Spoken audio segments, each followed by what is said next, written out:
अगला लेख है कैनेडा विचला नरक मतलब मस्या। अंग्रेजी दी प्यारी जी अखौत है, जो चमकदा है वो सोना नहीं है। कैनेडा दी भी हर चीज़ सोने रंगी नहीं है।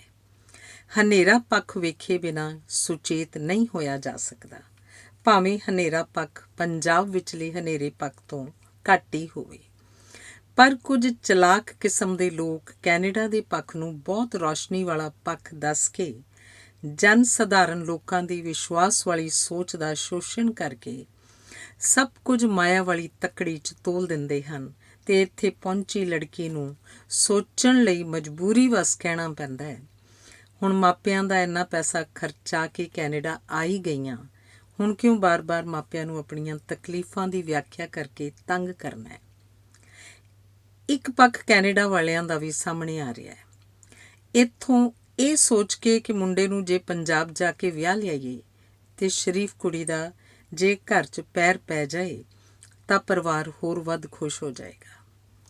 ਕੈਨੇਡਾ 'ਚ ਰੋਜ਼ਾਨਾ ਰੇਡੀਓ ਟਾਕ ਸ਼ੋ ਇਸ ਤਰ੍ਹਾਂ ਚੱਲਦੇ ਹਨ ਕਿ ਲੋਕਾਂ ਦੀ ਫੋਨ ਕਰਕੇ ਰੇਡੀਓ ਚਰਚਾ 'ਚ ਸਾਰਾ ਕੁਝ ਸਾਹਮਣੇ ਆ ਜਾਂਦਾ ਹੈ।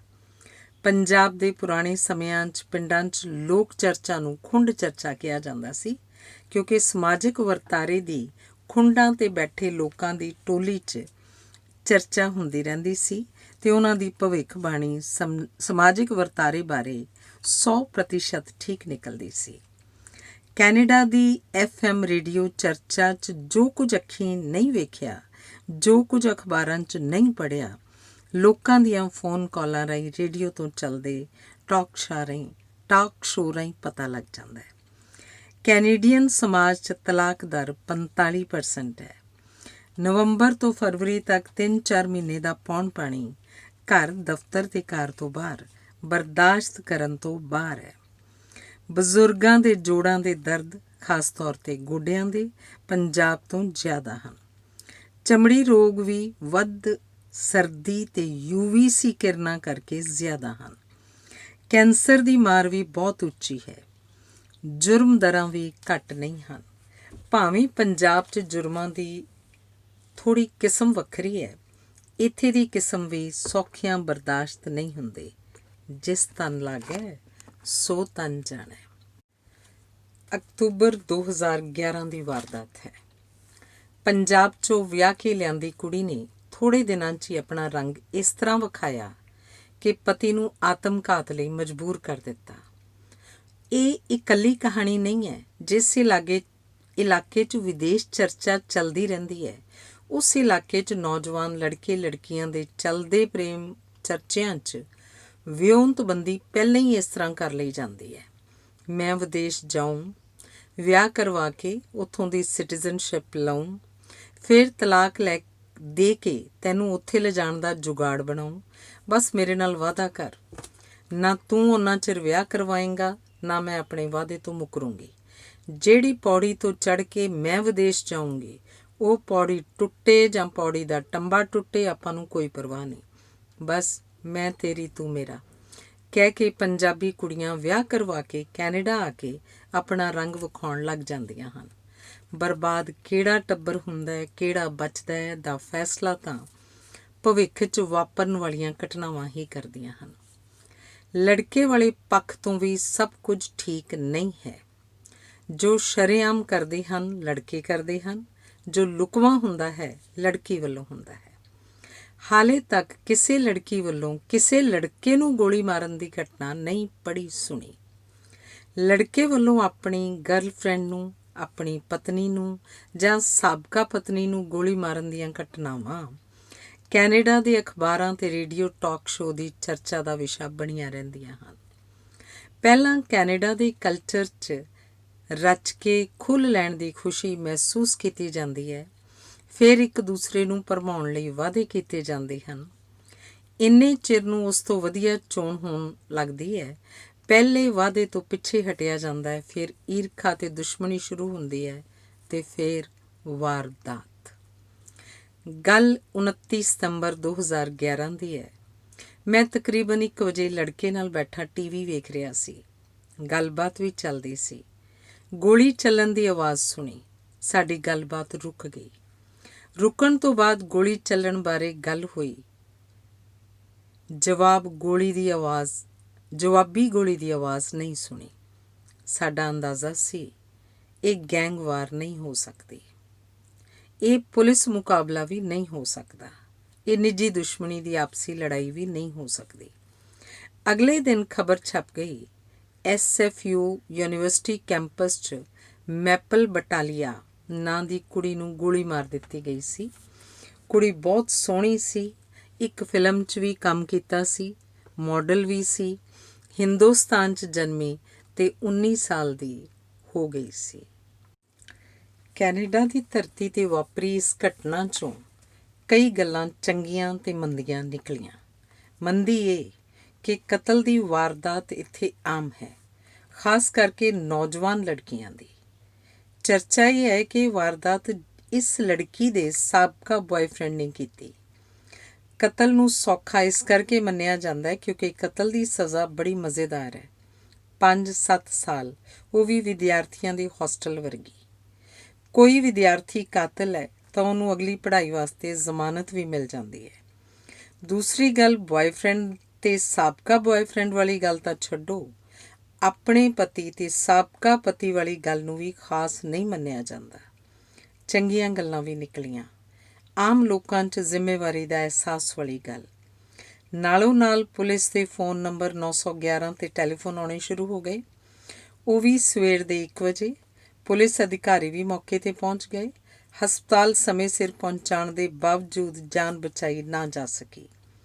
ਇੱਕ ਹੋਰ ਚੰਗੀ ਗੱਲ ਦਾ ਪਤਾ ਲੱਗਿਆ ਕਿ ਲਾਇਬ੍ਰੇਰੀ 24 ਘੰਟੇ ਖੁੱਲ੍ਹੀ ਰਹਿੰਦੀ ਹੈ, ਪਰ ਵਾਰਦਾਤ ਹੋ ਜਾਣ ਕਰਕੇ 1 ਵਜੇ ਬੰਦ ਕਰ ਦਿੱਤੀ ਸੀ।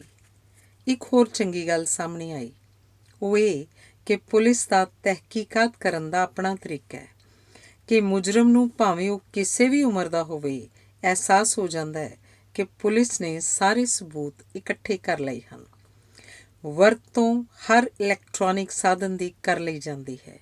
ਮੁਜਰਮ ਆਪਣੇ ਆਪ ਨੂੰ ਪੇਸ਼ ਹੀ ਨਹੀਂ ਕਰਦਾ, ਸਗੋਂ ਇਕਬਾਲ ਵੀ ਕਰ ਲੈਂਦਾ ਹੈ ਕਿ ਜੋ ਕੀਤਾ ਹੈ ਮੈਂ ਹੀ ਕੀਤਾ ਹੈ। ਇਹੋ ਗੱਲ ਉਪਰੋਕਤ ਵਾਰਦਾਤ 'ਚ ਹੋਈ।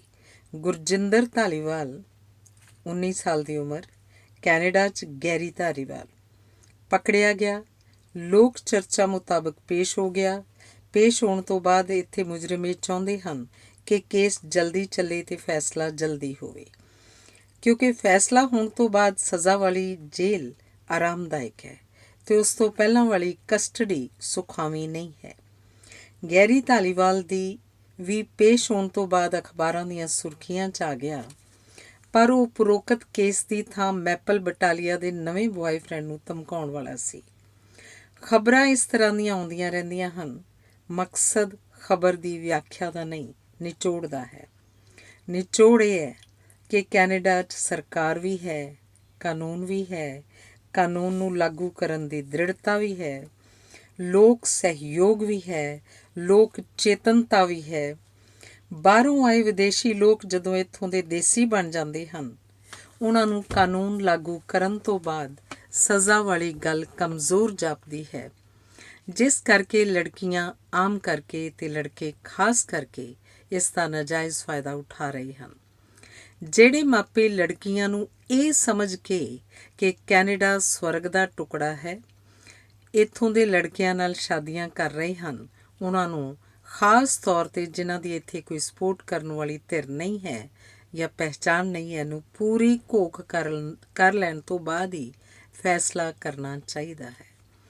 ਅੰਗਰੇਜ਼ੀ ਦੀ ਇੱਕ ਅਖੌਤ ਹੈ, ਜੋ ਚਮਕਦਾ ਹੈ ਉਹ ਸੋਨਾ ਨਹੀਂ ਹੈ ਵਾਲੀ ਗੱਲ ਵੀ ਬਹੁਤੀ ਵਾਰ ਠੀਕ ਲੱਗਦੀ ਹੈ। ਫਿਰ ਪੰਜਾਬੀ ਵਾਲੀ ਅਖਾਣ ਵੀ ਆ ਜਾਂਦੀ ਹੈ, ਫਸ ਗਈ ਤਾਂ ਫਟਕਣ ਕੀ। ਜੇ ਕਿਸੇ ਸੜਕ 'ਤੇ ਐਕਸੀਡੈਂਟ ਹੋ ਜਾਏ ਤਾਂ ਗੱਡੀਆਂ ਚੱਲਣੀਆਂ ਬੰਦ ਨਹੀਂ ਹੋ ਜਾਂਦੀਆਂ। ਜੇ ਬਿਜਲੀ ਦਾ ਸ਼ੌਕ ਲੱਗ ਜਾਏ ਤਾਂ ਬਿਜਲੀ ਦਾ ਕੁਨੈਕਸ਼ਨ ਨਹੀਂ ਕਟਵਾ ਦਿੱਤਾ ਜਾਂਦਾ। ਮੇਰਾ ਉਪਰੋਕਤ ਵਿਆਖਿਆ ਤੋਂ ਭਾਵ ਸੁਚੇਤ ਕਰਨਾ ਹੈ, ਵਰਜਣਾ ਨਹੀਂ ਹੈ। ਇੱਕ ਕੇਸ ਕੈਨੇਡਾ ਦੀਆਂ ਅਖਬਾਰਾਂ 'ਚ ਪੰਜਾਬੀ ਭਾਈਚਾਰੇ ਨੂੰ ਸ਼ਰਮਸਾਰ ਕਰਦਾ ਰਿਹਾ। 24 ਸਾਲ ਦੀ ਕੁੜੀ ਰਵਿੰਦਰ ਕੌਰ ਭੰਗੂ ਨੂੰ ਉਹਦੇ ਪਤੀ ਮਨਮੀਤ ਸਿੰਘ, ਉਮਰ 26 ਸਾਲ ਨੇ ਤੇਜ਼ ਧਾਰ ਹਥਿਆਰ ਨਾਲ ਇੱਕ ਅਖਬਾਰ ਦੇ ਦਫ਼ਤਰ ਵਿੱਚ ਜਿੱਥੇ ਉਹ ਕੰਮ ਕਰਦੀ ਸੀ ਦਿਨ ਦਿਹਾੜੇ ਕਤਲ ਕੀਤਾ। ਇਸ ਤਰ੍ਹਾਂ ਦੀਆਂ ਵਾਰਦਾਤਾਂ ਦੇ ਕਾਰਨਾਂ ਦੀ ਚੁੰਝ ਚਰਚਾ 'ਚੋਂ ਕੁਝ ਕਾਰਨ ਸਾਹਮਣੇ ਆਉਂਦੇ ਹਨ। ਪਹਿਲਾ ਕਿ ਇੰਡੀਆ 'ਚ ਸੰਯੁਕਤ ਪਰਿਵਾਰਾਂ 'ਚ ਇੱਕ ਮੈਂਬਰ ਨੂੰ ਮੁਖੀ ਮੰਨ ਕੇ ਚੱਲਿਆ ਜਾਂਦਾ ਹੈ।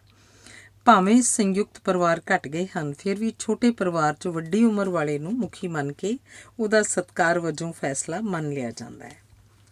ਕੈਨੇਡਾ 'ਚ ਬਰਾਬਰੀ ਵਾਲਾ ਕਨਸੈਪਟ ਕੁਝ ਜ਼ਿਆਦਾ ਹੈ, ਕਿਉਂਕਿ ਬਰਾਬਰ ਦੇ ਕੰਮ ਕਰਨ ਤੋਂ ਇਲਾਵਾ ਘਰ ਦੀ ਜ਼ਿੰਮੇਵਾਰੀ ਅਤੇ ਬੱਚਿਆਂ ਦੀ ਪਾਲਣ ਪੋਸ਼ਣ ਦੀ ਬਹੁਤੀ ਜ਼ਿੰਮੇਵਾਰੀ ਔਰਤ ਦੀ ਹੀ ਹੈ, ਜਿਸ ਕਰਕੇ ਅਕਸਰ ਪਰਿਵਾਰਕ ਤਵਾਜ਼ਨ ਨਿੱਕੀਆਂ ਨਿੱਕੀਆਂ ਗੱਲਾਂ 'ਚ ਖੁਦ ਫੈਸਲੇ ਲੈਣ ਦੀਆਂ ਅਤੇ ਸ਼ਕਤੀ ਦੀ ਵਰਤੋਂ ਕਰਨ ਦੀਆਂ ਗੱਲਾਂ ਕਰਕੇ ਬਦਲ ਜਾਂਦਾ ਹੈ।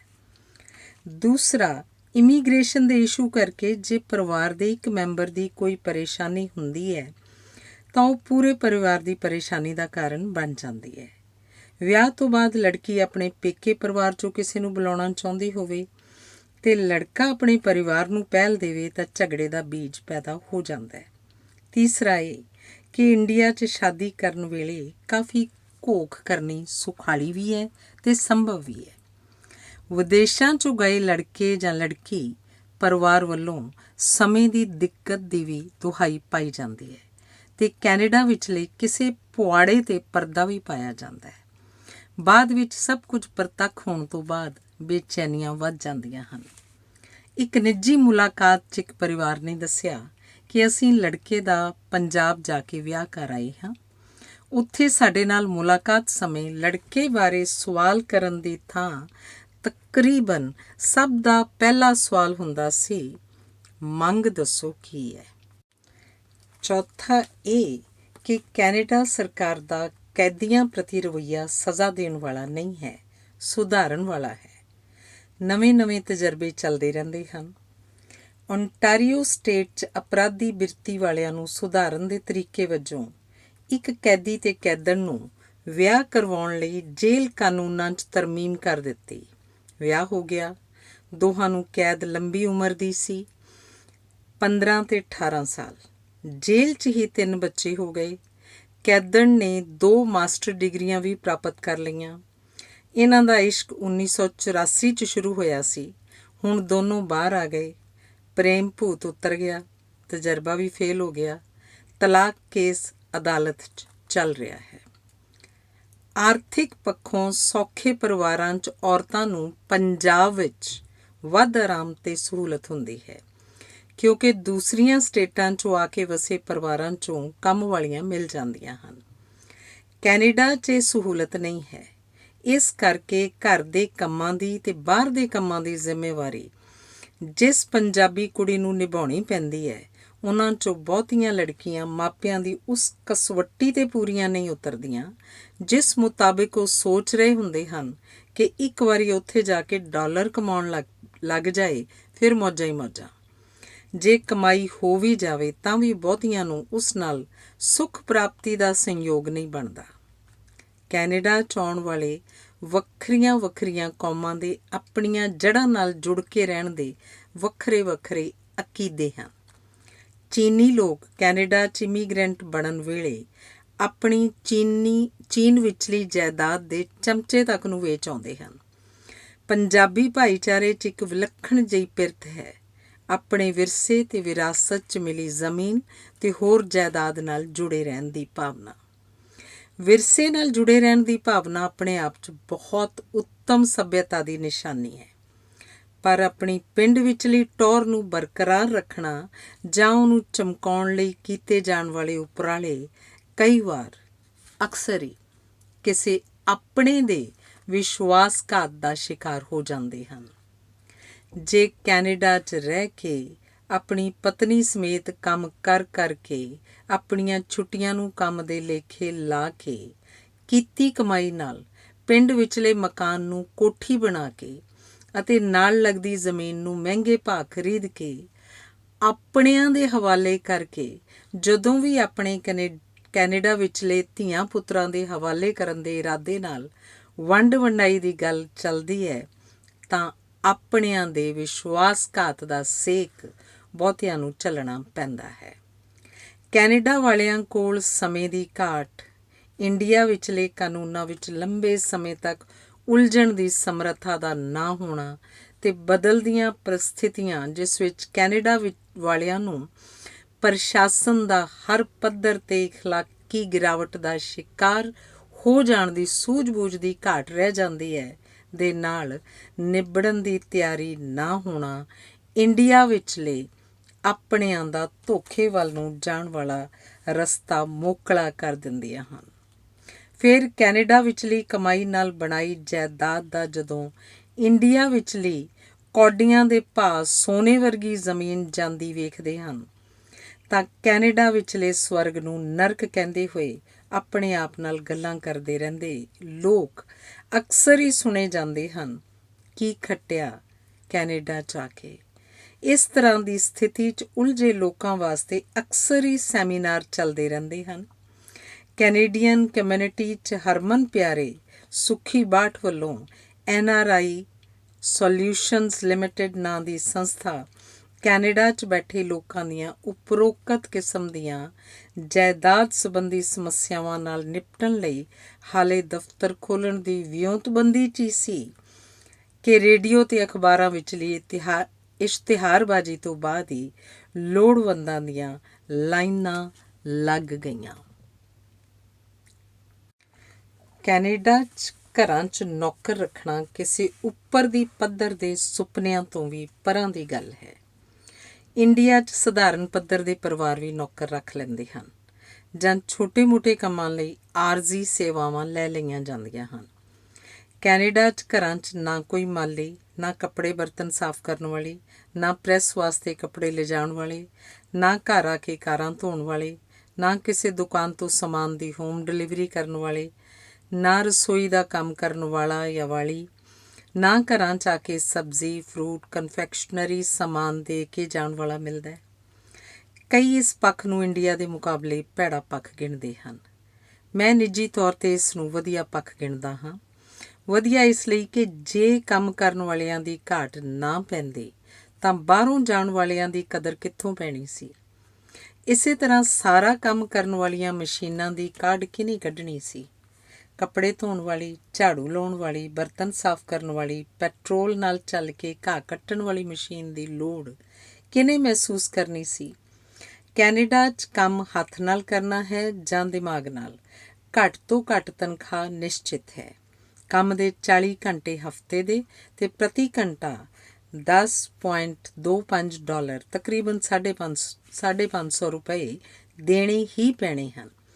ਫਿਰ ਇੰਨਾ ਮਹਿੰਗਾ ਨੌਕਰ ਘਰਾਂ 'ਚ ਕੌਣ ਰੱਖੇ।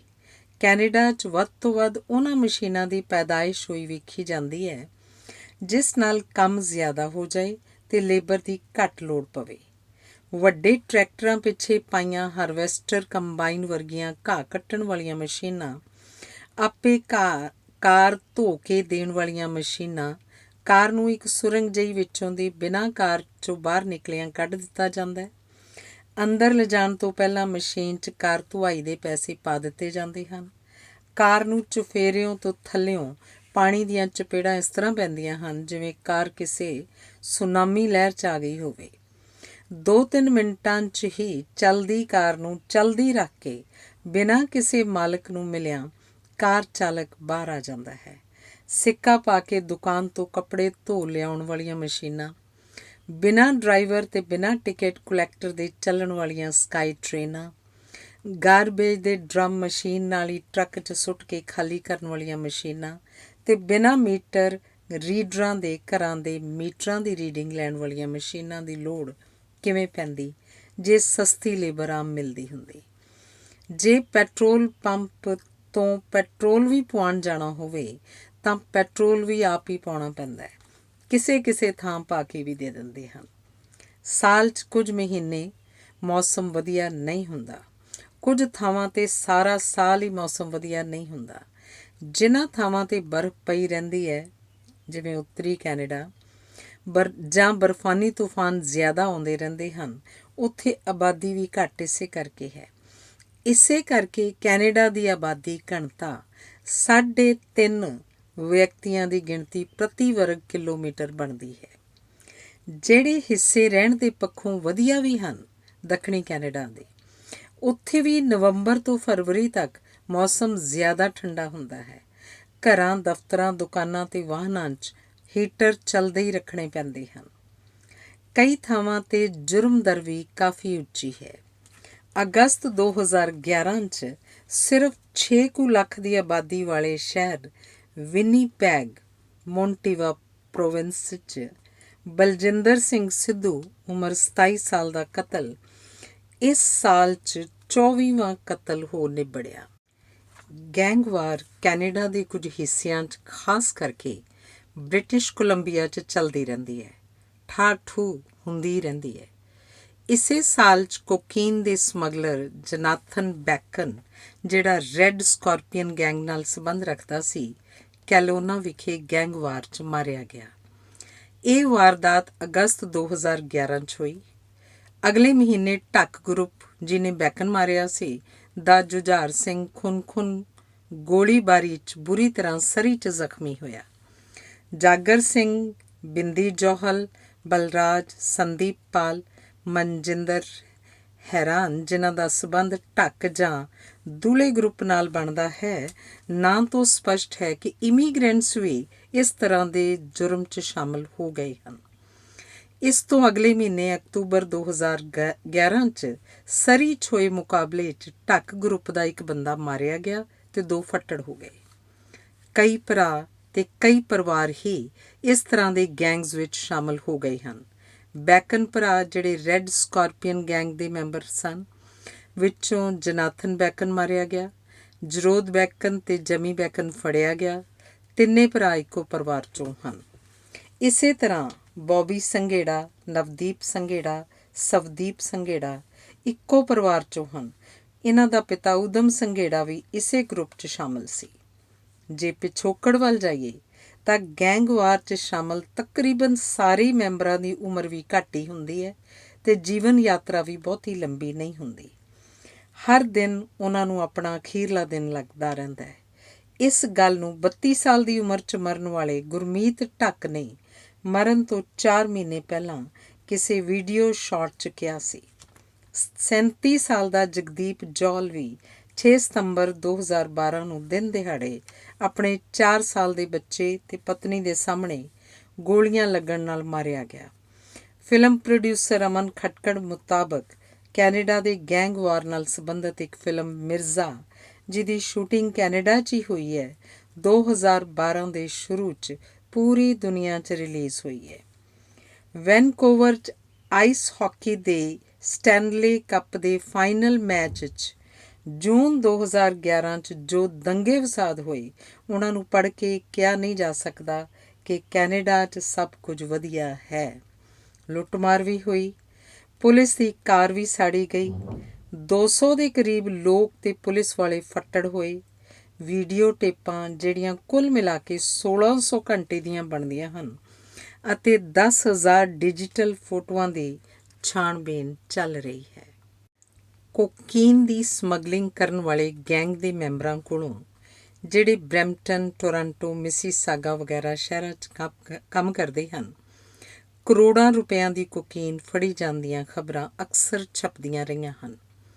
ਜੁਰਮ ਰੇਟ, ਜੇ ਰੇਟਾਂ ਦੇ ਹਿਸਾਬ ਨਾਲ ਵੇਖੀਏ, ਜੋ ਅੰਕੜੇ ਵਿਸ਼ਲੇਸ਼ਣ 'ਚ ਆ ਚੁੱਕੇ ਹਨ, ਤਾਂ ਕੈਨੇਡਾ ਦੇ ਯੌਨ ਸ਼ੋਸ਼ਣ 'ਚ 5%, ਫਰਾਡ ਨਾਲ ਸੰਬੰਧਿਤ 12%, ਮੋਟਰ ਵਹੀਕਲਸ ਨਾਲ ਸੰਬੰਧਿਤ ਵਿੱਚ 16% ਵਾਧਾ ਦਰਜ ਕੀਤਾ ਗਿਆ ਹੈ। ਪ੍ਰਿੰਸ ਰੂਪਰਟ, BC ਪ੍ਰੋਵਿੰਸ ਵਿੱਚ ਤੋਂ ਪ੍ਰਿੰਸ ਜਾਰਜ ਨੂੰ ਜਾਂਦਾ 16 ਨੰਬਰ ਹਾਈਵੇ ਬਹੁਤ ਬਦਨਾਮ ਹੈ। ਇਕੱਲੀਆਂ ਲੜਕੀਆਂ ਜਾਂ ਔਰਤਾਂ ਇਸ ਹਾਈਵੇ 'ਤੇ ਚਲਦੀਆਂ ਦਾ ਲਾਪਤਾ ਹੋ ਜਾਣਾ ਅਖਬਾਰਾਂ ਦੀ ਅਕਸਰ ਖਬਰ ਬਣਦੀ ਹੈ। ਡਰੱਗਸ ਵਾਲੇ ਗੈਂਗ ਉਹਨਾਂ ਨੂੰ ਡਰੱਗ ਲਿਜਾਣ ਲਈ ਵਰਤਣਾ ਸ਼ੁਰੂ ਕਰ ਦਿੰਦੇ ਹਨ।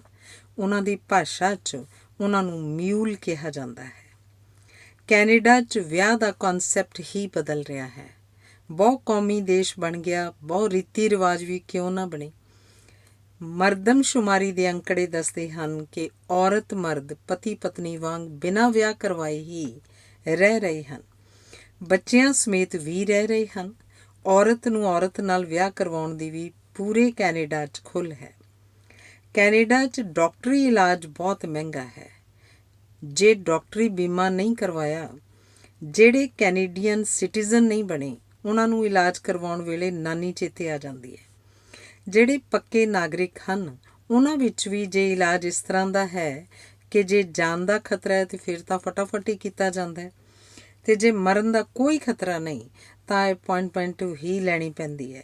ਉਨਾ ਚਿਰ ਜਾਂ ਦਰਦ ਝੱਲੋ ਜਾਂ ਦਰਦਨਾਸ਼ਕ ਗੋਲੀਆਂ ਖਾਓ। ਬਹੁਤੇ ਡਾਕਟਰ ਹਸਪਤਾਲਾਂ 'ਚ ਰੱਖਣੇ ਮਹਿੰਗੇ ਪੈਂਦੇ ਹਨ। ਹਸਪਤਾਲ ਚਲਾਉਣ ਵਾਸਤੇ ਬਹੁਤਾ ਦਾਨੀਆਂ ਦਾ ਹੀ ਹਿੱਸਾ ਸਹਿਯੋਗ ਰਾਸ਼ੀ ਮਤਲਬ ਡੋਨੇਸ਼ਨ ਕੰਮ ਆਉਂਦਾ ਹੈ। ਡਾਕਟਰੀ ਇਲਾਜ ਦੇ ਮਹਿੰਗੇ ਦੀ ਗੱਲ ਛੱਡੋ, ਕਈਆਂ ਨੂੰ ਮਿਲਦਾ ਵੀ ਨਹੀਂ। ਜੇ ਮਿਲਦਾ ਵੀ ਹੈ ਤਾਂ ਵੀ ਤਸੱਲੀ ਬਖਸ਼ ਇਸ ਕਰਕੇ ਨਹੀਂ ਕਿ ਡਾਕਟਰੀ ਯੂਨੀਅਨ ਦੀ ਲੌਬੀ ਇਸ ਹੱਦ ਤੱਕ ਮਜ਼ਬੂਤ ਹੈ ਕਿ ਨਵੇਂ ਰੱਖੇ ਜਾਣ ਵਾਲੇ ਡਾਕਟਰਾਂ ਦੀ ਗਿਣਤੀ ਮਿਣਤੀ ਤੱਕ ਵੀ ਰੋਕਾਂ ਹਨ। ਇਸੇ ਲਈ ਵੇਟਿੰਗ ਲਿਸਟਾਂ ਦਾ ਝੰਜਟ ਇਸ ਮੁਲਕ ਦਾ ਨਰਕ ਵਾਲੇ ਹਿੱਸੇ 'ਚ ਆਉਂਦਾ ਹੈ।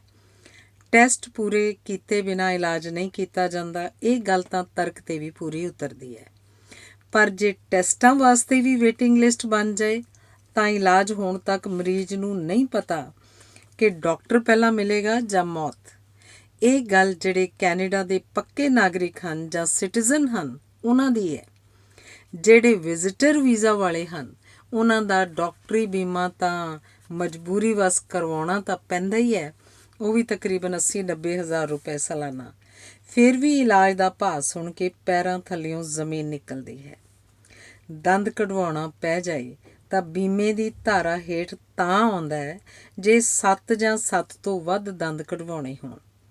ਕੋਈ ਸਿੱਧਰੀ ਪੱਧਰੀ ਮੱਤ ਵਾਲਾ ਬੰਦਾ ਵੀ ਸੋਚੇਗਾ ਕਿ ਬੀਮੇ ਦਾ ਲਾਲਚ ਜਾਂ ਡਾਲਰਾਂ ਦੀ ਬੱਚਤ ਨੂੰ ਮੁੱਖ ਰੱਖ ਕੇ ਮੈਂ ਕੋਈ ਆਪਣੇ ਮੂੰਹ ਦਾ ਆਲਾ ਤਾਂ ਨਹੀਂ ਬਣਾਉਣਾ। ਬਾਕੀ ਰਹੀ ਹੋਰ ਟੈਸਟਾਂ ਅਤੇ ਆਪਰੇਸ਼ਨਾਂ ਦੇ ਖਰਚੇ ਦੀ ਗੱਲ, ਜੇ ਕੋਈ ਇੱਕ ਟੈਸਟ ਜਾਂ ਆਪਰੇਸ਼ਨ ਦਾ ਖਰਚਾ ਬੀਮੇ ਵਾਲਿਆਂ ਨੇ ਨੋ ਕਲੇਮ ਕਰ ਦਿੱਤਾ ਤਾਂ ਮਰੀਜ਼ ਨੂੰ ਢੇਰ ਸਾਰੀ ਨਫ਼ਰਤ ਅਤੇ ਨੁਕਤਾਚੀਨੀ ਦਾ ਉਸ ਦਾ ਇਲਾਜ ਕਰਵਾਉਣ ਵਾਲਿਆਂ ਵੱਲੋਂ ਸਾਹਮਣਾ ਕਰਨਾ ਪਏਗਾ। ਜਿਹੜਾ ਸਕੈਨ ਟੈਸਟ ਇੰਡੀਆ 'ਚ 3000 ਦਾ ਪੈਂਦਾ ਹੈ, ਕੈਨੇਡਾ 'ਚ ਤਕਰੀਬਨ 80,000 ਦਾ ਪੈਂਦਾ ਹੈ। ਇਸ ਪੱਖੋਂ ਇੰਡੀਆ 'ਚ ਪੈਸੇ ਨਾਲ ਹੋਣ ਵਾਲਾ ਇਲਾਜ ਵਧੀਆ ਹੈ। ਅਮਰੀਕਾ ਦੇ ਲੋਕ ਵੀ ਇਸੇ ਕਰਕੇ ਇਲਾਜ ਮੈਕਸੀਕੋ ਤੋਂ ਅਤੇ ਇੰਡੀਆ ਤੋਂ ਕਰਵਾਉਣਾ ਸਸਤਾ ਮੰਨਦੇ ਹਨ। ਇੱਕ ਜੜ ਕਢਵਾਉਣੀ ਕੈਨੇਡਾ 'ਚ ਤਕਰੀਬਨ 25,000 'ਚ ਪੈਂਦੀ ਹੈ। ਇੰਡੀਆ 'ਚ ਵਧੀਆ ਡਾਕਟਰ ਕੋਲ 500 ਰੁਪਏ ਦੀ ਅਤੇ ਚਲਦੀ ਬੱਸ 'ਚ ਜੇ ਜੜ ਹਿਲਦੀ ਹੋਵੇ ਤਾਂ ਫ੍ਰੀ 'ਚ ਵੀ ਕੱਢ ਦਿੱਤੀ ਜਾਂਦੀ ਹੈ। ਇਹ ਤਾਂ ਰਹੀ ਗੱਲ ਸਰਕਾਰੀ ਡਾਕਟਰੀ ਇਲਾਜ ਦੀ, ਜਿਹੜਾ ਕਿ ਐਲੋਪੈਥਿਕ ਸਿਸਟਮ ਰਾਹੀਂ ਹੀ ਚੱਲਦਾ ਹੈ। ਇਸ ਤੋਂ ਬਿਨਾਂ ਆਲਟਰਨੇਟਿਵ ਮੈਡੀਕਲ ਸਿਸਟਮ, ਜਿਸ ਵਿੱਚ ਕੁਦਰਤੀ ਇਲਾਜ ਦੀ ਲਪੇਟ 'ਚ ਲਏ ਹੋਏ ਇਲਾਜ Ayurvedic, homeopathy, acupuncture, acupressure, electric spine, stimulation, cortisone injection ਅਤੇ ਮਾਲਸ਼ਾਂ ਵਾਲੇ ਆਪਣੇ ਆਪਣੇ ਹਿਸਾਬ ਨਾਲ ਇਸ਼ਤਿਹਾਰਬਾਜ਼ੀਆਂ ਅਤੇ ਪ੍ਰਚਾਰ ਰਾਹੀਂ ਭੰਬਲ ਭੂਸੇ 'ਚ ਪਏ ਮਰੀਜ਼ ਦੀ ਮੱਤ ਮਾਰ ਦਿੰਦੇ ਹਨ। ਹੋਰ ਤਾਂ ਹੋਰ ਧਾਗੇ ਤਵੀਤ ਟੂਣੇ ਟਾਮਣ ਵਾਲਿਆਂ ਦੀ ਗਿਣਤੀ ਅਤੇ ਪ੍ਰਚਾਰ ਪੰਜਾਬ ਨਾਲੋਂ ਕਿਤੇ ਜ਼ਿਆਦਾ ਹੈ। ਮਰੀਜ਼ ਵਿਚਾਰਾ ਸੋਚੇ ਤਾਂ ਕੀ ਸੋਚੇ, ਕਰੇ ਤਾਂ ਕੀ ਕਰੇ। ਕੈਨੇਡਾ ਦੀ ਚਮਕ ਦਮਕ ਦੇ ਲਿਸ਼ਕਾਰੇ ਅਤੇ ਡਾਲਰ ਦੌੜ ਨੇ ਕੁਝ ਲੋਕਾਂ ਨੂੰ ਮੱਤਹੀਣ ਕਰ ਦਿੱਤਾ। ਸਮਾਜਿਕ ਬੰਧਨਾਂ ਨੂੰ ਤੋੜਨ ਅਤੇ ਇਖਲਾਕੀ ਗਿਰਾਵਟ ਦੀ ਦਹਿਲੀਜ਼ ਨੂੰ ਟੱਪਣ ਵਾਲੀ ਸਥਿਤੀ 'ਚ ਪਹੁੰਚੇ ਲੋਕ ਕੈਨੇਡਾ ਪਹੁੰਚਣ ਦੇ 65 ਤਰੀਕਿਆਂ 'ਚੋਂ ਪੇਪਰ ਮੈਰਿਜ ਵਾਲੇ ਤਰੀਕੇ ਨੂੰ ਵਰਤ ਕੇ ਸੁਣਨ ਅਤੇ ਪੜ੍ਹਨ ਵਾਲੇ ਲੋਕਾਂ ਦਾ ਸਿਰ ਨੀਵਾਂ ਕਰ ਦਿੰਦੇ ਹਨ। ਇੱਕ ਇਸੇ ਤਰ੍ਹਾਂ ਦੀ ਕਹਾਣੀ ਲਿਖਣੀ ਪੈ ਰਹੀ ਹੈ। ਕੋਈ ਲੜਕੀ ਵਕੀਲ ਕੋਲ ਜਾ ਕੇ ਪੁੱਛਦੀ ਹੈ ਕਿ ਮੇਰੀ ਭੈਣ ਤਲਾਕ ਨਹੀਂ ਦੇ ਰਹੀ, ਮੈਨੂੰ ਕੋਈ ਕਾਨੂੰਨੀ ਰਸਤਾ ਦੱਸੋ ਤਾਂ ਕਿ ਉਸ ਤੋਂ ਉਹਦੇ ਨਾਲ ਕੀਤੇ ਇਕਰਾਰਾਂ ਮੁਤਾਬਕ ਤਲਾਕ ਦਿਵਾਇਆ ਜਾਵੇ। ਰਫੜ ਇਸ ਤਰ੍ਹਾਂ ਪਿਆ ਕਿ ਆਪਣੀ ਭੈਣ ਨੂੰ ਕੈਨੇਡਾ ਲਿਆਉਣ ਵਾਸਤੇ ਪੇਪਰ ਮੈਰਿਜ, ਜਿਹੜੀ ਕਿ ਅਸਲੀ ਵਰਗੀ ਨਕਲੀ ਮੈਰਿਜ ਹੁੰਦੀ ਹੈ, ਆਪਣੇ ਸਹੁਰੇ ਨਾਲ ਹੀ ਕਰਵਾ ਬੈਠੀ, ਕਿਉਂਕਿ ਸੱਸ ਦੀ ਮੌਤ ਹੋ ਚੁੱਕੀ ਸੀ। ਕੁਝ ਸਮੇਂ ਬਾਅਦ ਸਹੁਰਾ ਅਲੱਗ ਰਹਿਣ ਲੱਗ ਪਿਆ। ਹੁਣ ਨਾ ਉਹਦਾ ਸਹੁਰਾ ਨਾ ਭੈਣ ਤਲਾਕ ਲਈ ਮੰਨਦੀ ਹੈ। ਆਪਣੇ ਵੱਲੋਂ ਸਭ ਕੁਝ ਗੁਪਤ ਰੱਖਿਆ ਗਿਆ, ਪਰ ਪਤਾ ਕੈਨੇਡਾ ਦੇ ਜਿਸ ਸ਼ਹਿਰ 'ਚ ਰਹਿੰਦੇ ਹਨ ਸਭ ਨੂੰ ਲੱਗ ਗਿਆ। ਇਸੇ ਤਰ੍ਹਾਂ ਦੀਆਂ ਅਨੇਕਾਂ ਕਹਾਣੀਆਂ ਕੈਨੇਡਾ ਵਿਚਲੇ ਨਰਕ ਦਾ ਹਿੱਸਾ ਬਣ ਚੁੱਕੀਆਂ ਹਨ। ਜਿਹੜੀਆਂ ਕਿਸੇ ਲਈ ਸਵਰਗ ਤੇ ਬਹੁਤਿਆਂ ਲਈ ਨਰਕ ਬਣ ਚੁੱਕੀਆਂ ਹਨ। ਇਹ ਵੀ ਜ਼ਰੂਰੀ ਨਹੀਂ ਕਿ ਜੇ ਚੰਗੀ ਕਮਾਈ ਹੋ ਗਈ ਤਾਂ ਖੁਸ਼ੀਆਂ ਹੀ ਖੁਸ਼ੀਆਂ ਘਰ 'ਚ ਪਸਰ ਜਾਣਗੀਆਂ। ਬਹੁਤੀਆਂ ਦਰਦ ਕਹਾਣੀਆਂ ਨਾਵਲ ਬਣ ਜਾਂਦੀਆਂ ਹਨ, ਜਿਨ੍ਹਾਂ ਬਾਰੇ 300-400 ਪੰਨਿਆਂ ਦਾ ਨਾਵਲ ਨਤੀਜਾ ਇਹੋ ਕੱਢਦਾ ਹੈ ਕਿ ਪੈਸਾ ਹੀ ਸਾਰੇ ਰੋਗਾਂ ਦੀ ਦਵਾਈ ਨਹੀਂ ਹੈ। ਬਹੁਤੇ ਮਾਪਿਆਂ ਨੇ ਬਚਪਨ ਹੰਢਾਉਂਦੇ ਬੱਚਿਆਂ ਨੂੰ ਉਂਗਲ ਨਹੀਂ ਫੜਾਈ ਹੁੰਦੀ ਤੇ ਵੱਡੇ ਹੋਇਆਂ ਬਾਰੇ ਕਹਿੰਦੇ ਨੇ ਸਾਡੇ ਹੱਥਾਂ 'ਚੋਂ ਨਿਕਲ ਗਏ। ਇੱਕ ਦਰਦ ਕਹਾਣੀ ਬਿਨਾਂ ਨਾਮ ਲਿਖੇ ਇਸ ਤਰ੍ਹਾਂ ਹੈ। ਪਿਤਾ ਨੇ ਹੱਡ ਭੰਨਵੀਂ ਕਮਾਈ ਕੀਤੀ, 3 ਮਕਾਨਾਂ ਦਾ ਮਾਲਕ ਬਣਿਆ, ਹੁਣ ਵੀ $40 ਘੰਟੇ ਵਾਲੀ ਨੌਕਰੀ ਕਰਦਾ। ਕੈਨੇਡੀਅਨ ਕਲਚਰ ਨਾਲ ਸੁਰ ਸਾਂਝੀ ਕਰਦਾ ਹੋਇਆ ਵੱਡੀ ਲੜਕੀ ਦੇ ਗੋਰੇ ਮੁੰਡੇ ਨਾਲ ਵਿਆਹ ਦੇ ਫੈਸਲੇ 'ਤੇ ਮੋਹਰ ਲਾਉਣੀ ਪਈ। ਛੋਟੀ ਲੜਕੀ ਵੀ ਇਸੇ ਤਰ੍ਹਾਂ ਦਾ ਫੈਸਲਾ ਕਰਵਾ ਗਈ। ਕਲਚਰ ਦਾ ਵਿਖਰੇਵਾਂ ਉਸ ਸਮੇਂ ਮਨ 'ਤੇ ਭਾਰ ਬਣਿਆ ਜਦੋਂ ਵੱਡੀ ਲੜਕੀ ਦੇ ਬੇਟੇ ਦੀ ਮੌਤ ਤੋਂ ਬਾਅਦ ਦਫਨਾਉਣ ਦੀ ਗੱਲ ਹੋਈ। ਪਤਨੀ ਮਾਨਸਿਕ ਤਣਾਅ ਨਾ ਝੱਲਦੀ ਹੋਈ ਚੱਲ ਵਸੀ। ਤੀਸਰੇ ਬੱਚੇ ਜੋ ਕਿ ਬੇਟਾ ਸੀ ਨਾਲ ਰਲ ਮਿਲ ਕੇ ਘਰ ਦੇ ਕੰਮ ਨਿਪਟਾਉਣ ਦਾ ਸਿਲਸਿਲਾ ਚੱਲਦਾ ਰਿਹਾ। ਇੱਕ ਦਿਨ ਬੇਟਾ ਵੀ ਆਪਣੀ ਪਸੰਦ ਗੋਰੀ ਕੁੜੀ ਨਾਲ ਵਿਆਹ ਕਰਵਾਉਣ ਦੀ ਦੱਸ ਬੈਠਾ। ਪਿਤਾ ਨੇ ਬਥੇਰਾ ਵਾਸਤਾ ਪਾਇਆ, ਬੇਟਾ ਸਾਡੀ ਕਮਿਊਨਿਟੀ 'ਚ ਇੱਕ ਤੋਂ ਇੱਕ ਵਧੀਆ ਹਜ਼ਾਰਾਂ ਕੁੜੀਆਂ ਨੇ, ਕਮਿਊਨਿਟੀ 'ਚੋਂ ਹੀ ਆਪਣੀ ਪਸੰਦ ਮੈਨੂੰ ਦੱਸ ਦੇ, ਮੈਨੂੰ ਕੋਈ ਇਤਰਾਜ਼ ਨਹੀਂ, ਤੇਰੇ ਤੋਂ ਹੀ ਮੈਨੂੰ ਪੂਰੀ ਉਮੀਦ ਹੈ ਕਿ ਮੇਰੀ ਰੀਝ ਪੂਰੀ ਕਰੇਗਾ। ਬੇਟਾ ਆਪਣੀ ਦਲੀਲ ਨੂੰ ਇਹ ਕਹਿ ਕੇ ਪਾਸ ਕਰਵਾ ਗਿਆ ਕਿ ਭੈਣਾਂ ਵਾਰੀ ਤੁਸੀਂ ਸਹਿਮਤੀ ਦੇ ਦਿੱਤੀ, ਮੇਰੀ ਵਾਰੀ ਤੁਸੀਂ ਕਮਿਊਨਿਟੀ ਦੀ ਗੱਲ ਕਰਨ ਲੱਗ ਪਏ। ਅਖੀਰ ਉਹਨੇ ਗੋਰੀ ਕੁੜੀ ਨੂੰ ਘਰ ਲਿਆ ਕੇ ਕਹਿ ਦਿੱਤਾ ਕਿ ਮੈਂ ਇਸ ਨਾਲ ਵਿਆਹ ਕਰਵਾ ਚੁੱਕਾ ਹਾਂ। ਕੁਝ ਸਮੇਂ ਬਾਅਦ ਉਹ ਗੋਰੀ ਕੁੜੀ ਤਲਾਕ ਦੇ ਗਈ। ਹੁਣ ਆਪਣੇ ਲੜਕੇ ਨਾਲ ਰਹਿੰਦਾ, ਝੂਰਦਾ ਰਹਿੰਦਾ ਹੈ ਤੇ ਕਹਿੰਦਾ ਹੈ ਕੀ ਖੱਟਿਆ ਕੈਨੇਡਾ 'ਚ ਆ ਕੇ, ਕੀ ਕਰਾਂ ਹੁਣ ਮੈਂ ਕਮਾਏ ਹੋਏ ਡਾਲਰਾਂ ਦਾ। ਇਸ ਤਰ੍ਹਾਂ ਦੇ ਦੁਖਾਂਤ ਪੰਜਾਬ 'ਚ ਵੀ ਹਨ, ਪਰ ਬਹੁਤੇ ਸ਼ਹਿਰਾਂ 'ਚ ਹਨ। ਕੈਨੇਡਾ ਦੇ ਮਲਟੀਕਲਚਰ ਸਮਾਜ ਵਿੱਚ ਜ਼ਿਆਦਾ ਹੀ ਹਨ। ਕਿੰਨੇ ਕੁ ਸਮਝੌਤੇ ਇਨਸਾਨ ਆਪਣੇ ਆਪ ਨਾਲ ਕਰਦਾ ਰਹੇਗਾ? ਕਿਸ ਤਰ੍ਹਾਂ ਬਿਨਾਂ ਮਾਨਸਿਕ ਸੰਤੁਸ਼ਟੀ ਦੇ ਕੋਈ ਖੁਸ਼ੀ ਲੱਭਦਾ ਰਹੇਗਾ? ਜਿਹੜੀ ਚੀਜ਼ ਦੀ ਕਿਸੇ ਨੂੰ ਘਾਟ ਰੜਕਦੀ ਰਹਿੰਦੀ ਹੈ, ਉਹੋ ਹੀ ਮਨ ਦੀ ਚੈਨ ਗਵਾ ਦਿੰਦੀ ਹੈ। ਸਾਰੀਆਂ ਘਾਟਾਂ ਕੈਨੇਡਾ 'ਚ ਆ ਕੇ ਵੀ ਪੂਰੀਆਂ ਨਹੀਂ ਹੁੰਦੀਆਂ। ਪਤੀ ਪਤਨੀ ਦੇ ਝਗੜੇ ਅਕਸਰ ਆਪਣੇ ਆਪਣੇ ਪਰਿਵਾਰ ਨੂੰ ਕੈਨੇਡਾ ਲਿਆਉਣ ਦੀ ਖਿੱਚੋਤਾਣ 'ਚੋਂ ਸ਼ੁਰੂ ਹੋ ਜਾਂਦੇ ਹਨ। ਦੋਵੇਂ ਕੰਮ 'ਤੇ ਜਾਂਦੇ ਹਨ, ਕੰਮ ਦਿਨ ਵੇਲੇ ਵੀ ਤੇ ਰਾਤ ਵਾਲੇ ਵੀ ਹਨ। ਕੈਨੇਡੀਅਨ ਕਲਚਰ ਦੀਆਂ ਖੁੱਲ੍ਹਾਂ ਵੀ ਜ਼ਿਆਦਾ ਹਨ। ਜਦੋਂ ਕਿਸੇ ਦੀ ਦੂਜੇ 'ਤੇ ਨਿਰਭਰਤਾ ਨਹੀਂ ਹੈ, ਫਿਰ ਪ੍ਰਭਾਵ ਜਾਂ ਦਬਾਅ ਕਿਹੜੀ ਗੱਲ ਦਾ? ਵਿਸ਼ਵਾਸ ਦੀ ਘਾਟ ਤੇ ਆਰਜੀ ਸਮਝੌਤੇ ਦੀਆਂ ਗੰਢਾਂ ਨਾਲੋਂ ਨਾਲ ਚਲਦੀਆਂ ਰਹਿੰਦੀਆਂ ਹਨ। ਬਾਹਰਲੀ ਚਮਕ ਦਮਕ ਤੇ ਅੰਦਰਲੀ ਕੁੜਕੁੜ ਹਰ ਘਰ 'ਚ ਚਲਦੀ ਰਹਿੰਦੀ ਹੈ। 45% ਨੂੰ ਢੁਕੀ ਹੋਈ ਤਲਾਕ ਦਰ ਵੀ ਸਥਾਈ ਖੁਸ਼ੀ ਪ੍ਰਦਾਨ ਨਹੀਂ ਕਰ ਰਹੀ ਤੇ ਬਹੁਤੀਆਂ ਥਾਵਾਂ 'ਤੇ ਕੈਨੇਡਾ ਵਿਚਲਾ ਸਵਰਗ ਆਪਣੇ ਅੰਦਰਲੇ ਨਰਕ ਨੂੰ ਲਪੇਟ 'ਚ ਲਈ ਬੈਠਾ ਹੈ। ਜੇ ਕੋਈ ਕੈਨੇਡਾ 'ਚ ਆ ਕੇ ਇਹ ਸੋਚੇ ਕਿ ਮੇਰੇ ਬੱਚੇ ਮੇਰੀ ਸੋਚ ਨਾਲ ਇਕਸੁਰ ਹੋ ਕੇ ਚੱਲਣਗੇ ਜਾਂ ਬਹੁਤੀਆਂ ਗੱਲਾਂ 'ਚ ਸਹਿਮਤੀ ਨਾਲ ਚੱਲਣਗੇ, ਸੁਪਨੇ ਵਾਲੀ ਗੱਲ ਹੈ। ਜਦੋਂ ਤੁਹਾਡੇ ਬਣਾਏ ਘਰ ਦੇ ਵਿਚਲੇ ਆਪਣੇ ਕਮਰੇ 'ਚ ਬੈਠਾ ਤੁਹਾਡਾ ਬੱਚਾ ਤੁਹਾਨੂੰ ਕਹਿ ਦੇਵੇ ਗੈਟ ਆਊਟ, ਬਾਹਰ ਨਿਕਲੋ, ਤਾਂ ਤੁਹਾਡੇ ਲਈ ਕੋਈ ਹੈਰਾਨੀ ਨਹੀਂ ਹੋਣੀ ਚਾਹੀਦੀ। ਨਵੇਂ ਬੱਚਿਆਂ ਦੇ ਮੂੰਹ ਚੜੇ ਹੇਠ ਲਿਖੇ ਸ਼ਬਦ ਆਮ ਹੀ ਸੁਣੇ ਜਾਂਦੇ ਹਨ। ਸ਼ਟ ਅਪ, ਮੂੰਹ ਬੰਦ ਕਰੋ। ਯੂ ਆਰ ਸਟੂਪਿਡ, ਤੁਸੀਂ ਪਾਗਲ ਹੋ। ਆਈ ਡੋਂਟ ਕੇਅਰ, ਮੈਨੂੰ ਕੋਈ ਪਰਵਾਹ ਨਹੀਂ। ਡੋਂਟ ਬੋਦਰ ਮੀ, ਮੈਨੂੰ ਨਾ ਛੇੜੋ। ਯੂ ਡੋਂਟ ਲਿਸਨ ਮੀ, ਤੁਸੀਂ ਮੇਰੀ ਗੱਲ ਨਹੀਂ ਮੰਨਦੇ। ਆਈ ਡੋਂਟ ਲਾਈਕ ਯੂ, ਤੁਸੀਂ ਮੈਨੂੰ ਚੰਗੇ ਨਹੀਂ ਲੱਗਦੇ। ਜਿਹੜੇ ਸ਼ਬਦ ਬੱਚੇ ਵੱਡੇ ਹੋ ਕੇ ਆਮ ਹੀ ਵਰਤਦੇ ਹਨ, ਉਹਨਾਂ ਦੀ ਵਿਆਖਿਆ ਮੈਂ ਵੀ ਲਿਖਣ ਤੋਂ ਗੁਰੇਜ਼ ਕਰਨਾ ਬਿਹਤਰ ਸਮਝਾਂਗਾ। ਜਿਹੜੇ ਲੋਕ ਇਹਨਾਂ ਫਿੱਕੀਆਂ ਤੇ ਖੱਟੀਆਂ ਗੱਲਾਂ ਨਾਲ ਸਮਝੌਤਾ ਕਰਕੇ ਰਹਿੰਦੇ ਹਨ, ਆਪਣੇ ਮਨ ਨੂੰ ਮਾਰ ਕੇ ਰਹਿੰਦੇ ਹਨ, ਚੁੱਪ ਹਨ। ਜਿਹੜੇ ਸਮਝੌਤਾ ਨਹੀਂ ਕਰ ਸਕਦੇ, ਉਹ ਜਾਂ ਤਾਂ ਆਪਣੇ ਬੱਚਿਆਂ ਦੀ ਕੈਨੇਡਾ 'ਚ ਪੱਕਾ ਆਉਣ 'ਤੇ ਰਹਿਣ ਦੀ ਗੱਲ ਮੰਨਦੇ ਨਹੀਂ, ਜਾਂ ਵਾਪਸ ਆ ਕੇ ਇੰਡੀਆ 'ਚ ਜੇ ਉਸ ਕੋਲ ਸਨਮਾਨਯੋਗ ਰੋਟੀ ਦਾ ਤੇ ਰਹਿਣ ਦਾ ਸਾਧਨ ਹੈ, ਰਹਿਣਾ ਸ਼ੁਰੂ ਕਰ ਦਿੰਦੇ ਹਨ।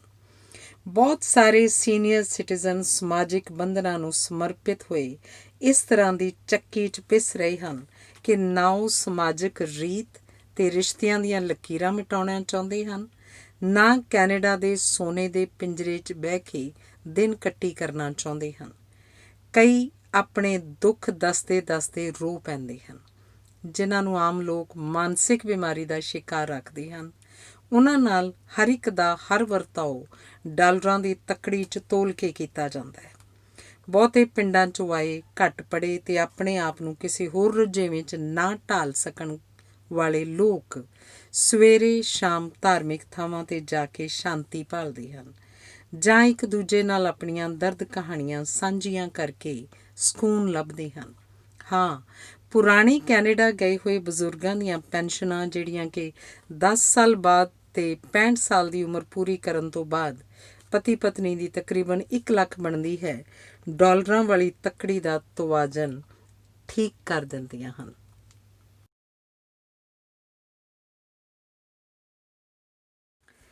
ਜਿਹੜੇ ਨੌਜਵਾਨ ਉੱਚੀਆਂ ਡਿਗਰੀਆਂ ਲੈ ਕੇ ਉਸੇ ਹਿਸਾਬ ਦੀ ਨੌਕਰੀ ਲੱਭਣ ਦੇ ਇਰਾਦੇ ਨਾਲ ਕੈਨੇਡਾ ਜਾਂਦੇ ਹਨ ਅਤੇ ਇੰਡੀਆ ਦੇ ਹਿਸਾਬ ਨਾਲ ਨੀਵੇਂ ਦਰਜੇ ਦਾ ਕੰਮ ਵੀ ਨਹੀਂ ਕਰਨਾ ਚਾਹੁੰਦੇ ਜਾਂ ਸਰੀਰਕ ਯੋਗਤਾ ਨਹੀਂ ਹੁੰਦੀ, ਉਹਨਾਂ ਪੱਲੇ ਨਿਰਾਸ਼ਾ ਤਾਂ ਪੈਂਦੀ ਹੈ ਅਤੇ ਨਿਰਾਸ਼ਾ ਦੀ ਮਾਰ ਥੱਲੇ ਕਈ ਬਿਮਾਰੀਆਂ ਦਾ ਸ਼ਿਕਾਰ ਵੀ ਹੋ ਜਾਂਦੇ ਹਨ। ਫਿਰ ਉਹ ਨਾ ਇੱਧਰ ਦੇ ਨਾ ਉੱਧਰ ਦੇ। ਇੰਜੀਨੀਅਰ ਜਾਂ ਡਾਕਟਰੀ ਦੇ ਅਹੁਦੇ ਵਾਲੇ ਜੇ ਟੈਕਸੀ ਜਾਂ ਟਰੱਕ ਚਲਾਉਣ ਲੱਗ ਪੈਣ ਤਾਂ ਠੀਕ ਹੈ। ਅਖਬਾਰਾਂ ਜਾਂ ਅੰਕੜੇ ਅਕਸਰ ਛਪਦੇ ਰਹਿੰਦੇ ਹਨ ਕਿ ਡਾਕਟਰ ਜਾਂ ਇੰਜੀਨੀਅਰ ਡਰਾਈਵਰ ਜਾਂ ਸਿਕਿਉਰਿਟੀ ਦਾ ਕੰਮ ਕਰਦੇ ਹਨ, ਨਹੀਂ ਤਾਂ ਨੌਕਰੀ ਮਿਲਣ ਤੱਕ ਸੰਤਾਪ ਭੋਗਣਾ ਪੈਂਦਾ ਹੈ। ਇੱਕ ਹੋਰ ਗੱਲ ਕੈਨੇਡਾ ਦੀ ਵਿਲੱਖਣ ਹੈ ਕਿ ਕੋਈ ਨੌਕਰੀ ਸਿਫਾਰਿਸ਼ ਬਿਨਾਂ ਮਿਲਦੀ ਨਹੀਂ। ਸਿਫਾਰਿਸ਼ ਨੂੰ ਕੈਨੇਡਾ 'ਚ ਸੁਚੱਜੇ ਢੰਗ ਨਾਲ ਇੰਟਰੋਡਕਸ਼ਨ ਜਾਂ ਰਿਪੋਰਟ ਕਹਿ ਕੇ ਨਿਵਾਜਿਆ ਜਾਂਦਾ ਹੈ, ਜਿਸ ਕਰਕੇ ਬਾਕੀ ਯੋਗਤਾਵਾਂ ਪਿੱਛੇ ਰਹਿ ਜਾਂਦੀਆਂ ਹਨ। ਸਿਫਾਰਿਸ਼ ਕਰਵਾਉਣ ਦੀ ਜੇ ਯੋਗਤਾ ਨਹੀਂ ਤਾਂ ਸਾਲਾਂ ਬੱਧੀ ਬੇਰੁਜ਼ਗਾਰੀ 'ਚ ਪਿਸ ਰਹੇ ਨੌਜਵਾਨਾਂ ਨੂੰ ਕੈਨੇਡਾ ਵਿਚਲਾ ਨਰਕ ਹੀ ਦਿਖਾਈ ਦਿੰਦਾ ਹੈ। ਕੈਨੇਡਾ ਵਿੱਚ ਸੀਨੀਅਰ ਸਿਟੀਜ਼ਨਾਂ ਵਾਸਤੇ ਸਹੂਲਤਾਂ ਵਾਲੇ ਹੋਮ ਬਹੁਤ ਵਧੀਆ ਹਨ। ਕਈ ਨੌਜਵਾਨ ਆਪਣੇ ਮਾਪਿਆਂ ਨੂੰ ਉੱਥੇ ਜਮ੍ਹਾਂ ਕਰਵਾ ਆਉਂਦੇ ਹਨ ਅਤੇ ਖਰਚਾ ਦਿੰਦੇ ਰਹਿੰਦੇ ਹਨ, ਜਾਂ ਉਹਨਾਂ ਦੀ ਪੈਨਸ਼ਨ ਜੇ ਲੱਗੀ ਹੋਵੇ 'ਚੋਂ ਪੂਰਾ ਹੁੰਦਾ ਰਹਿੰਦਾ ਹੈ। ਅਖੀਰਲੇ ਸਮੇਂ ਤੋਂ ਪਹਿਲਾਂ ਉੱਥੋਂ ਲੈ ਆਉਂਦੇ ਹਨ। ਰੇਡੀਓ 'ਚ ਚੱਲਦੇ ਲਾਈਵ ਟਾਕ ਸ਼ੋਅ 'ਚ ਉੱਥੇ ਜਮ੍ਹਾਂ ਕਰਵਾਏ ਬਜ਼ੁਰਗ ਆਪਣੀ ਪੜਾਸ ਕੱਢਦੇ ਰਹਿੰਦੇ ਹਨ। ਕੀ ਕੋਈ ਸੋਚ ਸਕਦਾ ਹੈ ਕਿ ਕੈਨੇਡਾ ਵਰਗੇ ਦੇਸ਼ 'ਚ ਪਬਲਿਕ ਥਾਵਾਂ 'ਤੇ ਪਿਸ਼ਾਬ ਘਰ ਨਾ ਹੋਣ ਜਾਂ ਬਹੁਤ ਹੀ ਘੱਟ ਹੋਣ? ਲੋਕ ਸਟੋਰ 'ਚ ਜਾਂਦੇ ਹਨ। ਹਰ ਸਟੋਰ 'ਚ ਪੰਜਾਬ 'ਚ ਪੈਟਰੋਲ ਪੰਪ ਉੱਪਰਲੇ ਵਾਸ਼ਰੂਮਾਂ ਵਾਂਗ ਵਾਸ਼ਰੂਮ ਵੀ ਰੱਖਦੇ ਹਨ ਅਤੇ ਉਹਨੂੰ ਵਧੀਆ ਰੱਖਣ ਲਈ ਉਹਦਾ ਰੱਖ ਰਖਾਓ ਵੀ ਕਰਦੇ ਹਨ। ਕੈਨੇਡਾ ਵਿੱਚ ਚੱਲਦੀ ਸਕਾਈ ਟ੍ਰੇਨ ਦੇ ਕਿਸੇ ਵੀ ਰੇਲਵੇ ਸਟੇਸ਼ਨ ਉੱਪਰ ਕੋਈ ਵੀ ਵਾਸ਼ਰੂਮ ਨਹੀਂ ਹੈ। ਇਸੇ ਤਰ੍ਹਾਂ ਕਈ ਛੋਟੇ ਪਾਰਕਾਂ, ਸੜਕ ਕਿਨਾਰੇ, ਬੱਸ ਸਟੈਂਡਾਂ ਉੱਪਰ ਪਿਸ਼ਾਬ ਘਰ ਨਹੀਂ ਹਨ ਅਤੇ ਖੁੱਲ੍ਹੇਆਮ 4 ਸਾਲ ਦੇ ਬੱਚੇ ਨੂੰ ਵੀ ਕਹੋ ਪਿਸ਼ਾਬ ਨਹੀਂ ਕਰਦਾ।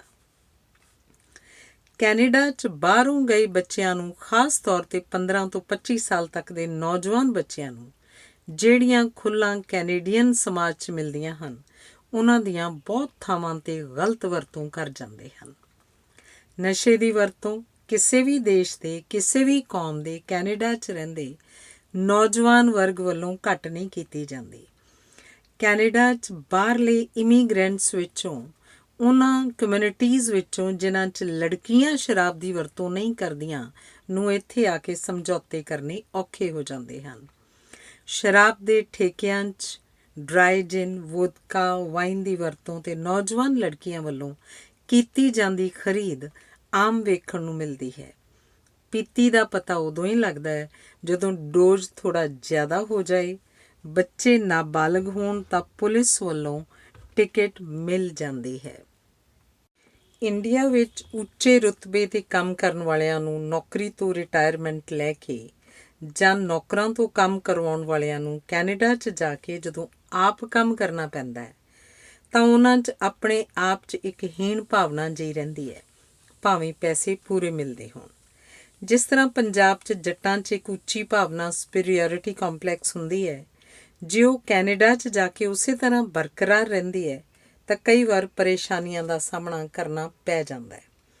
ਕੈਨੇਡਾ 'ਚ ਜੱਟਾਂ ਨੇ ਜੇ ਘਰ ਬਣਾਉਣ ਦਾ ਮਿਸਤਰੀਆਂ ਵਾਲਾ ਕੰਮ ਸ਼ੁਰੂ ਕੀਤਾ, ਮਠਿਆਈ ਦੀਆਂ ਦੁਕਾਨਾਂ ਖੋਲ੍ਹੀਆਂ, ਲੈਂਡਸਕੇਪਿੰਗ ਘਰਾਂ 'ਚ ਤੇ ਪਾਰਕਾਂ 'ਚ ਜ਼ਮੀਨ ਠੀਕ ਕਰਕੇ ਘਾਹ ਵਗੈਰਾ ਲਾਉਣਾ ਦਾ ਕੰਮ ਕੀਤਾ, ਖੇਤਾਂ 'ਚ ਮਜ਼ਦੂਰੀ ਕੀਤੀ, ਖਾਸ ਤੌਰ 'ਤੇ ਬੇਰ ਤੋੜਨ ਦਾ ਕੰਮ, ਸਬਜ਼ੀ ਫਰੂਟ ਵੇਚਣ ਲਈ ਸਟੋਰ ਖੋਲ੍ਹੇ, ਫਿਰ ਤਾਂ ਠੀਕ ਮਿਆਰ ਰਹਿ ਜਾਂਦਾ ਹੈ।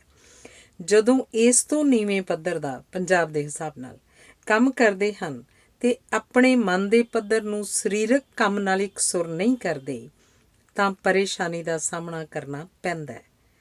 ਦਾੜੀ ਕਟਵਾਉਂਦੇ ਇੱਕ ਜੱਟ ਮੁੰਡੇ ਨੇ ਆਪਣੇ ਦੋਸਤ ਨਾਲ ਫੋਨ 'ਤੇ ਗੱਲ ਕਰਦਿਆਂ ਕਿਹਾ ਕਿ ਮੈਂ ਛੇਤੀ ਆ ਰਿਹਾ, ਮੈਂ ਹਾਲੇ ਨਾਈ ਦੀ ਦੁਕਾਨ 'ਤੇ ਦਾੜੀ ਕਟਵਾ ਰਿਹਾ। ਦਾੜੀ ਕੱਟਣ ਵਾਲਾ ਭੁੜਕ ਪਿਆ, ਆਖੇ ਤੂੰ ਨਾਈ ਕਿਉਂ ਕਿਹਾ, ਮੈਂ ਜੱਟ ਹੁੰਨਾ।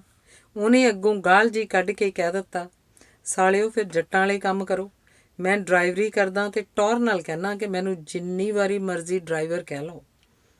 ਇਸ ਤਰ੍ਹਾਂ ਕਈ ਕੰਮ ਵੀ ਕਰਦੇ ਹਨ ਅਤੇ ਮਾਨਸਿਕ ਘੁੱਟਣ ਦੀ ਮਹਿਸੂਸ ਕਰਦੇ ਹਨ। ਘਰ ਵਿਚਲੀਆਂ ਪੁਰਾਣੀਆਂ ਚੀਜ਼ਾਂ ਨੂੰ ਕੈਨੇਡਾ 'ਚ ਰਿਪੇਅਰ ਕਰਵਾਉਣ ਦੀ ਦਿੱਕਤ ਹੈ। ਟਕੇ ਦੀ ਬੁੜੀ ਧੇਲਾ ਸਿਰ ਮਨਾਈ ਦਾ ਵਾਲੀ ਗੱਲ ਹੋ ਜਾਂਦੀ ਹੈ। ਚੁਕਵਾਈ ਦੇ ਪੈਸੇ ਲੱਗਦੇ ਹਨ, ਰਿਪੇਅਰ ਮਹਿੰਗੀ ਪੈਂਦੀ ਹੈ, ਕਿਸੇ ਖਾਲੀ ਪਲਾਟ ਜਾਂ ਸੜਕ ਕਿਨਾਰੇ ਸੁੱਟ ਨਹੀਂ ਸਕਦੇ। ਆਪਣੇ ਘਰ ਦੇ ਬਾਹਰ ਸੜਕ ਕਿਨਾਰੇ ਰੱਖਣ 'ਤੇ ਕੋਈ ਪਾਬੰਦੀ ਨਹੀਂ। ਕਈ ਵਾਰ ਕਈ ਲੋੜਵੰਦ ਪੁਰਾਣੀਆਂ ਕੁਰਸੀਆਂ ਸੋਫੇ ਵਗੈਰਾ ਚੁੱਕ ਕੇ ਲੈ ਜਾਂਦੇ ਹਨ। ਜਿਵੇਂ ਇੰਡੀਆ 'ਚ ਇਸ਼ਤਿਹਾਰ ਆਉਂਦੇ ਰਹਿੰਦੇ ਹਨ, ਪੁਰਾਣੀ ਵਿੱਚ ਹੀ ਦੇ ਜਾਓ, ਨਵੀਂ ਲੈ ਜਾਓ, ਇਸੇ ਤਰ੍ਹਾਂ ਇੱਥੇ ਵੀ ਕਈ ਕੰਪਨੀਆਂ ਨੇ ਹੁਣ ਆਪਣੀ ਨਵੀਂ ਚੀਜ਼ ਦੇ ਰੇਟਾਂ 'ਚ ਪੁਰਾਣੀ ਚੀਜ਼ ਦੀ ਚੁਕਵਾਈ ਵੀ ਜੋੜ ਦਿੱਤੀ। ਇਸ ਤਰ੍ਹਾਂ ਪੁਰਾਣੀ ਚੀਜ਼ ਨਵੀਂ ਖਰੀਦਣ ਵੇਲੇ ਫ੍ਰੀ 'ਚ ਹੀ ਚੁੱਕੀ ਜਾਂਦੀ ਹੈ। ਉਦਾਹਰਨ ਦੇ ਤੌਰ 'ਤੇ 1 ਕਿਊਬਿਕ ਫੁੱਟ ਮਾਈਕ੍ਰੋਵੇਵ ਦੀ ਚੁਕਵਾਈ ਵਾਲਾ ਰੇਟ $10 ਵਿੱਚੇ ਹੀ ਨਵੇਂ ਰੇਟ ਦੇ ਜੋੜ ਦਿੱਤਾ ਗਿਆ। ਕੁਝ ਥਾਵਾਂ 'ਤੇ ਕਾਨੂੰਨ ਦੀ ਉਲੰਘਣਾ ਕੈਨੇਡਾ 'ਚ ਵੀ ਚੱਲਦੀ ਹੈ। 1925 ਦੇ ਲੇਬਰ ਐਕਟ ਮੁਤਾਬਕ ਹਫ਼ਤੇ 'ਚ 40 ਘੰਟੇ ਤੋਂ ਵੱਧ ਕੰਮ ਲੈਣ 'ਤੇ ਮਜ਼ਦੂਰ ਨੂੰ ਓਵਰਟਾਈਮ ਦੇਣਾ ਪਏਗਾ। ਕਈ ਮਾਲਕ ਓਵਰਟਾਈਮ ਨੂੰ 40 ਘੰਟਿਆਂ 'ਚ ਹੀ ਐਡਜਸਟ ਕਰ ਦਿੰਦੇ ਹਨ। ਬੇਰ ਤੁੜਵਾਉਣ ਵਾਲਿਆਂ 'ਤੇ ਅਕਸਰ ਉਂਗਲੀ ਉੱਠਦੀ ਹੈ ਕਿ ਸਰਕਾਰੀ ਰੇਟ ਘੰਟਿਆਂ ਦੇ ਹਿਸਾਬ ਨਾਲ ਮਿੱਥੇ ਹੋਏ ਹਨ। ਉਹ ਟੋਕਰੀਆਂ ਵਜ਼ਨ ਦੇ ਹਿਸਾਬ ਜਾਂ ਰੇਟ ਪੀਸ ਦੇ ਹਿਸਾਬ ਨਾਲ ਦੇਣ ਵੇਲੇ ਬੇਨਿਯਮੀਆਂ ਕਰਦੇ ਹਨ। ਇੰਡੀਆ 'ਚ ਠੇਕੇਦਾਰੀ ਸਿਸਟਮ ਲਾਗੂ ਕਰਕੇ ਸਾਰੇ ਹੀ ਪੁਰਾਣੇ ਲੇਬਰ ਲਾਅ ਛਿੱਕੇ ਟੰਗ ਦਿੱਤੇ ਹਨ। ਲਗਾਤਾਰ 180 ਦਿਨ ਕੰਮ ਕਰਨ ਤੋਂ ਬਾਅਦ ਪੱਕੇ ਕਰਨ ਦੀ ਥਾਂ ਸਾਲਾਂ ਬੱਧੀ ਕੱਚੇ ਰੱਖ ਕੇ ਕੰਮ ਕਰਵਾਉਣਾ ਇੰਡੀਆ 'ਚ ਆਮ ਦਸਤੂਰ ਬਣ ਗਿਆ ਹੈ। ਕਈ ਜ਼ਮੀਨ ਮਾਲਕ ਇੰਡੀਆ 'ਚੋਂ 2 ਸਾਲ ਦਾ ਵਰਕ ਵੀਜ਼ਾ ਲਗਵਾ ਕੇ ਮਜ਼ਦੂਰ ਲੈ ਆਉਂਦੇ ਹਨ। ਇੱਕ ਤਾਂ ਉਹਨਾਂ ਤੋਂ 2.5 ਲੱਖ ਦੇ ਹਿਸਾਬ ਨਾਲ ਕੈਨੇਡਾ ਮੰਗਵਾਈ ਲੈ ਲੈਂਦੇ ਹਨ ਅਤੇ ਕੈਨੇਡਾ 'ਚ ਉਹਨਾਂ ਨੂੰ ਘੱਟ ਤੋਂ ਘੱਟ ਮਿਲਣ ਵਾਲੀ ਉਜਰਤ $10.25 ਪ੍ਰਤੀ ਘੰਟਾ ਦੀ ਥਾਂ $8 ਦੇ ਕੇ ਬਾਕੀ ਉਹਨਾਂ ਦੀ ਰਿਹਾਇਸ਼ ਅਤੇ ਰੋਟੀ ਖਾਤੇ 'ਚ ਪੂਰਾ ਕਰ ਦਿੱਤਾ ਜਾਂਦਾ ਹੈ। ਫਿਰ ਇਸ ਤੋਂ ਇਲਾਵਾ ਖੇਤਾਂ 'ਚ ਕੰਮ ਕਰਨ ਵਾਲਿਆਂ ਦੇ ਹਫ਼ਤੇ ਦੇ 40 ਘੰਟੇ ਕਿਹਨੇ ਗਿਣਨੇ ਹਨ? ਹਫ਼ਤੇ ਦੀਆਂ 2 ਛੁੱਟੀਆਂ ਕਿਹਨੇ ਦੇਣੀਆਂ ਹਨ?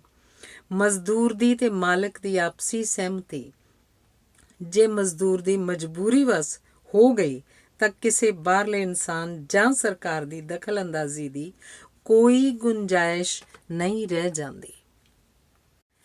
ਕੈਨੇਡਾ ਵਿੱਚ ਲੇਬਰ ਲਾਅ ਬਣੇ ਵੀ ਹਨ, ਸੁਧਰੇ ਵੀ ਹਨ, ਲਾਗੂ ਵੀ ਹੋ ਰਹੇ ਹਨ। ਉਲੰਘਣਾ ਤਾਂ ਹੈ ਪਰ ਬਹੁਤ ਥੋੜ੍ਹੀ। ਲੇਬਰ ਲਾਅ ਲੰਬੇ ਚੱਲਦੇ ਰਹੇ ਸੰਘਰਸ਼ ਦਾ ਹੀ ਨਤੀਜਾ ਹਨ। ਜੱਦੋ-ਜਹਿਦ ਚੱਲਦੇ ਹੀ ਰਹੇ ਹਨ। ਕਦੇ ਕਿਸੇ ਮਜ਼ਦੂਰ ਨੂੰ ਵਧੀਆ ਕਾਨੂੰਨ ਅਤੇ ਤਨਖਾਹਾਂ ਕਿਸੇ ਸਰਕਾਰ ਨੇ ਆਪਣੇ ਆਪ ਥਾਲੀ 'ਚ ਪਰੋਸ ਕੇ ਨਹੀਂ ਦਿੱਤੀਆਂ।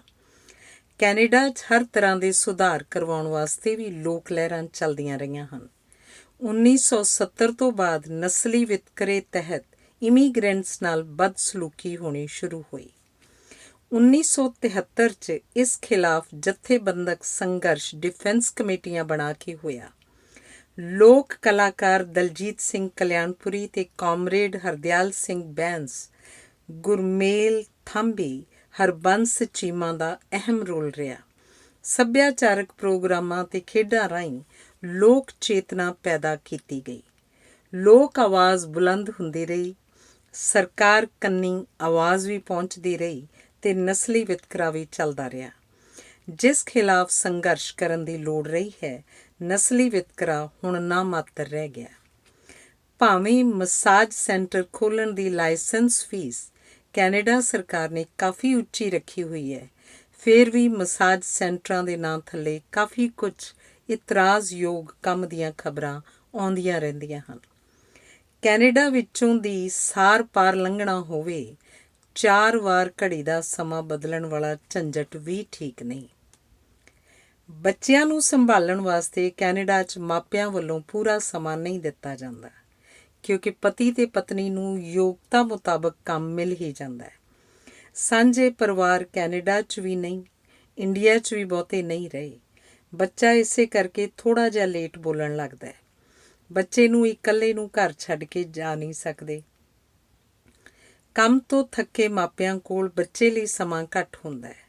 ਬੱਚਿਆਂ ਨੂੰ ਬਹੁਤਾ ਕਰਕੇ ਕੰਪਿਊਟਰ 'ਚ ਹੀ, ਜਿਵੇਂ ਅਫੀਮ ਖਾਣ ਵਾਲੇ ਨੂੰ ਅਫੀਮ 'ਚ ਹੀ ਕਹਿ ਦਿੰਦੇ ਹਾਂ, ਬਣਾਇਆ ਹੋਇਆ। ਵੀਡੀਓ ਗੇਮਾਂ ਤੇ ਕਾਰਟੂਨਾਂ ਵਾਲੀਆਂ ਸੀਡੀਆਂ ਲਾ ਕੇ ਬੱਚਿਆਂ ਨੂੰ ਘਰਾਂ 'ਚ ਗਿਆਨ ਪ੍ਰਦਾਨ ਕੀਤਾ ਜਾਂਦਾ ਹੈ। ਬਹੁਤੀਆਂ ਵੀਡੀਓ ਗੇਮਾਂ ਮਾਰ ਕੁਟਾਈ ਵਾਲੀਆਂ ਹੁੰਦੀਆਂ ਹਨ, ਜਿਨ੍ਹਾਂ ਦਾ ਉਸਾਰੂ ਪ੍ਰਭਾਵ ਬੱਚੇ ਦੀ ਸ਼ਖਸੀਅਤ ਉੱਪਰ ਪੈਣਾ ਅਸੰਭਵ ਲੱਗਦਾ ਹੈ। ਪਰਮਾਨੈਂਟ ਰੈਜ਼ੀਡੈਂਟ ਬੁੱਢਿਆਂ ਨੂੰ ਵੀ, ਖਾਸ ਤੌਰ 'ਤੇ ਸਾਊਥ ਏਸ਼ੀਅਨ ਲੋਕਾਂ ਨੂੰ 10 ਸਾਲ ਪੈਨਸ਼ਨ ਲਈ ਕੀਤੀ ਜਾਂਦੀ ਉਡੀਕ ਸੰਤਾਪ ਭੋਗਣ ਵਾਲੀ ਹੁੰਦੀ ਹੈ। 65 ਸਾਲ ਦੀ ਉਮਰ ਤੋਂ ਬਾਅਦ ਦੇ 10 ਸਾਲ ਪੱਕੇ ਤੌਰ 'ਤੇ ਰਿਹਾਇਸ਼ ਦੀ ਸ਼ਰਤ ਸਾਊਥ ਏਸ਼ੀਅਨਾਂ 'ਤੇ ਲਾਗੂ ਹੁੰਦੀ ਹੈ। UK, ਅਮਰੀਕਾ, ਜਾਪਾਨ ਤੇ ਕਈ ਹੋਰ ਯੂਰਪੀਅਨ ਦੇਸ਼ਾਂ 'ਤੇ ਲਾਗੂ ਨਹੀਂ ਹੁੰਦੀ। ਪੈਨਸ਼ਨ ਪਤੀ ਪਤਨੀ ਨੂੰ ਤਕਰੀਬਨ 1 ਲੱਖ ਰੁਪਏ ਮਹੀਨਾ ਮਿਲਦੀ ਹੈ। ਵਿਦਿਆਰਥੀ ਬੱਚੇ ਪੜ੍ਹਾਈ ਦੇ ਨਾਲ ਨਾਲ ਆਪਣਾ ਭਵਿੱਖ ਸੁਰੱਖਿਅਤ ਕਰਨ ਲਈ ਕਈ ਕੰਮ ਕਰਦਿਆਂ ਦੀ ਹਾਲਤ ਤਰਸਯੋਗ ਬਣੀ ਰਹਿੰਦੀ ਹੈ। ਨੇੜੇ ਦੇ ਰਿਸ਼ਤਿਆਂ 'ਚ ਵੀ ਲਹੂ ਚਿੱਟਾ ਹੁੰਦਾ ਜਾ ਰਿਹਾ ਹੈ। ਡਾਲਰਾਂ ਦੀ ਦੌੜ 'ਚ ਬਹੁਤੇ ਲੋਕ ਭੁੱਲਦੇ ਜਾ ਰਹੇ ਹਨ ਕਿ ਪੈਸਾ ਭਾਵੇਂ ਬਹੁਤ ਕੁਝ ਹੈ, ਸਾਰਾ ਕੁਝ ਨਹੀਂ।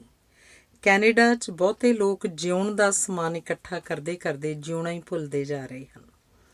ਤਲਾਕ ਦਰ 45% 'ਤੇ ਪਹੁੰਚ ਗਈ ਹੈ। ਬਾਕੀ ਬਚਦੇ 55% ਜੋੜਿਆਂ 'ਚ ਵੀ ਬਹੁਤੇ ਦਿਨ ਕੱਟੀ ਕਰ ਰਹੇ ਹਨ। ਰਿਸ਼ਤਿਆਂ ਨੂੰ ਆਰਜ਼ੀ ਗੰਢਾਂ ਨਾਲ ਜੋੜ ਰਹੇ ਹਨ। ਘੈਂਸ ਫਿਰ ਵੀ ਚੱਲਦੀ ਰਹਿੰਦੀ ਹੈ। ਕੈਨੇਡਾ ਵਾਲਿਆਂ ਦੇ ਇੰਡੀਆ ਬੈਠੇ ਨੇੜੇ ਦੇ ਰਿਸ਼ਤੇਦਾਰ ਹਮੇਸ਼ਾ ਉੱਚੀਆਂ ਉਮੀਦਾਂ ਨਾਲ ਗਿਫਟਾਂ ਲਈ ਉਤਾਵਲਾਪਨ ਵਿਖਾਉਂਦੇ ਰਹਿੰਦੇ ਹਨ। ਖਰੀਦਦਾਰੀ ਲਈ ਕੱਢੇ ਸਮੇਂ ਪੈਟਰੋਲ ਤੇ ਪਾਰਕਿੰਗ ਖਰਚਿਆਂ ਨੂੰ ਤਾਂ ਅੱਖੋਂ ਪਰੋਖੇ ਕਰਦੇ ਹੀ ਹਨ, ਸਗੋਂ ਕਈ ਵਾਰ ਇਹ ਕਹਿ ਕੇ ਵੀ ਦਿਲ ਤੋੜ ਦਿੰਦੇ ਹਨ ਕਿ ਇਹ ਤਾਂ ਮੇਡ ਇਨ ਚਾਈਨਾ ਹੀ ਹੈ।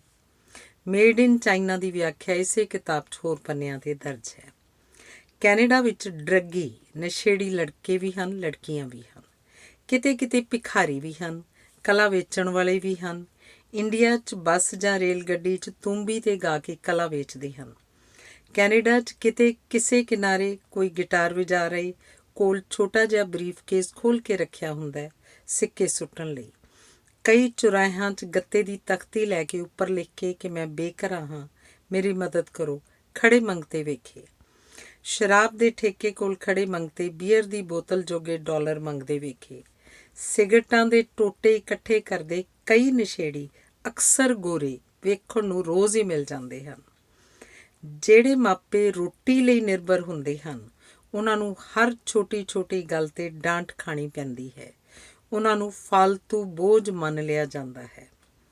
ਜਦੋਂ ਕਿ ਕੈਨੇਡਾ 'ਚ ਵੀ ਸਾਰਾ ਕੁਝ ਵਧੀਆ ਨਹੀਂ ਹੈ, ਫਿਰ ਵੀ 40 ਲੱਖ ਦੀ ਦਾਜ ਦੀ ਗੱਲ ਕਰਕੇ ਪਤਾ ਨਹੀਂ ਕਿਵੇਂ ਕਈ ਮਾਪੇ ਆਪਣੇ ਲੜਕਿਆਂ ਦੀ ਪੰਜਾਬ ਜਾ ਕੇ ਬੋਲੀ ਲਾਈ ਜਾਂਦੇ ਹਨ। ਲੜਕੀਆਂ ਨੂੰ ਇੱਥੇ ਆ ਕੇ ਤੀਰੀ ਮਾਰ ਝੱਲਣੀ ਪੈਂਦੀ ਹੈ। ਇੱਕ ਮਾਪਿਆਂ ਵੱਲੋਂ ਦਾਜ, ਦੂਸਰਾ ਇੱਥੇ ਆ ਕੇ ਬਾਹਰ ਦੀ ਤੇ ਘਰ ਦੀ ਦੂਰੀ ਜ਼ਿੰਮੇਵਾਰੀ, ਤੀਸਰੀ ਬਿਨਾਂ ਕੰਮ ਵਾਲੀਆਂ ਤੋਂ ਸਾਰ ਲੈਣ ਵਾਲੀ ਔਖੇ ਦਿਨਾਂ ਦੀ ਮਜਬੂਰੀ।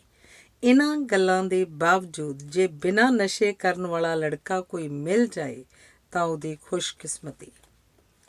ਜਿਨ੍ਹਾਂ ਵੱਡੀ ਉਮਰ ਵਾਲਿਆਂ ਦੀ ਜੇ ਕੋਈ ਪੰਜਾਬ 'ਚ ਅਟੈਚਮੈਂਟ ਕਿਸੇ ਚੀਜ਼ ਨਾਲ, ਦੋਸਤ ਜਾਂ ਰਿਸ਼ਤੇਦਾਰ ਨਾਲ ਰਹਿ ਜਾਏ ਤਾਂ ਉਹ ਵਾਪਸ ਗੇੜਾ ਮਾਰ ਆਉਣ ਤੱਕ ਇਉਂ ਮਹਿਸੂਸ ਕਰ ਰਹੇ ਹੁੰਦੇ ਹਨ ਜਿਵੇਂ ਕੋਈ ਤੋਤਾ ਸੋਨੇ ਦੇ ਪਿੰਜਰੇ 'ਚ ਬੈਠਾ ਚੂਰੀ ਖਾ ਰਿਹਾ ਹੋਵੇ।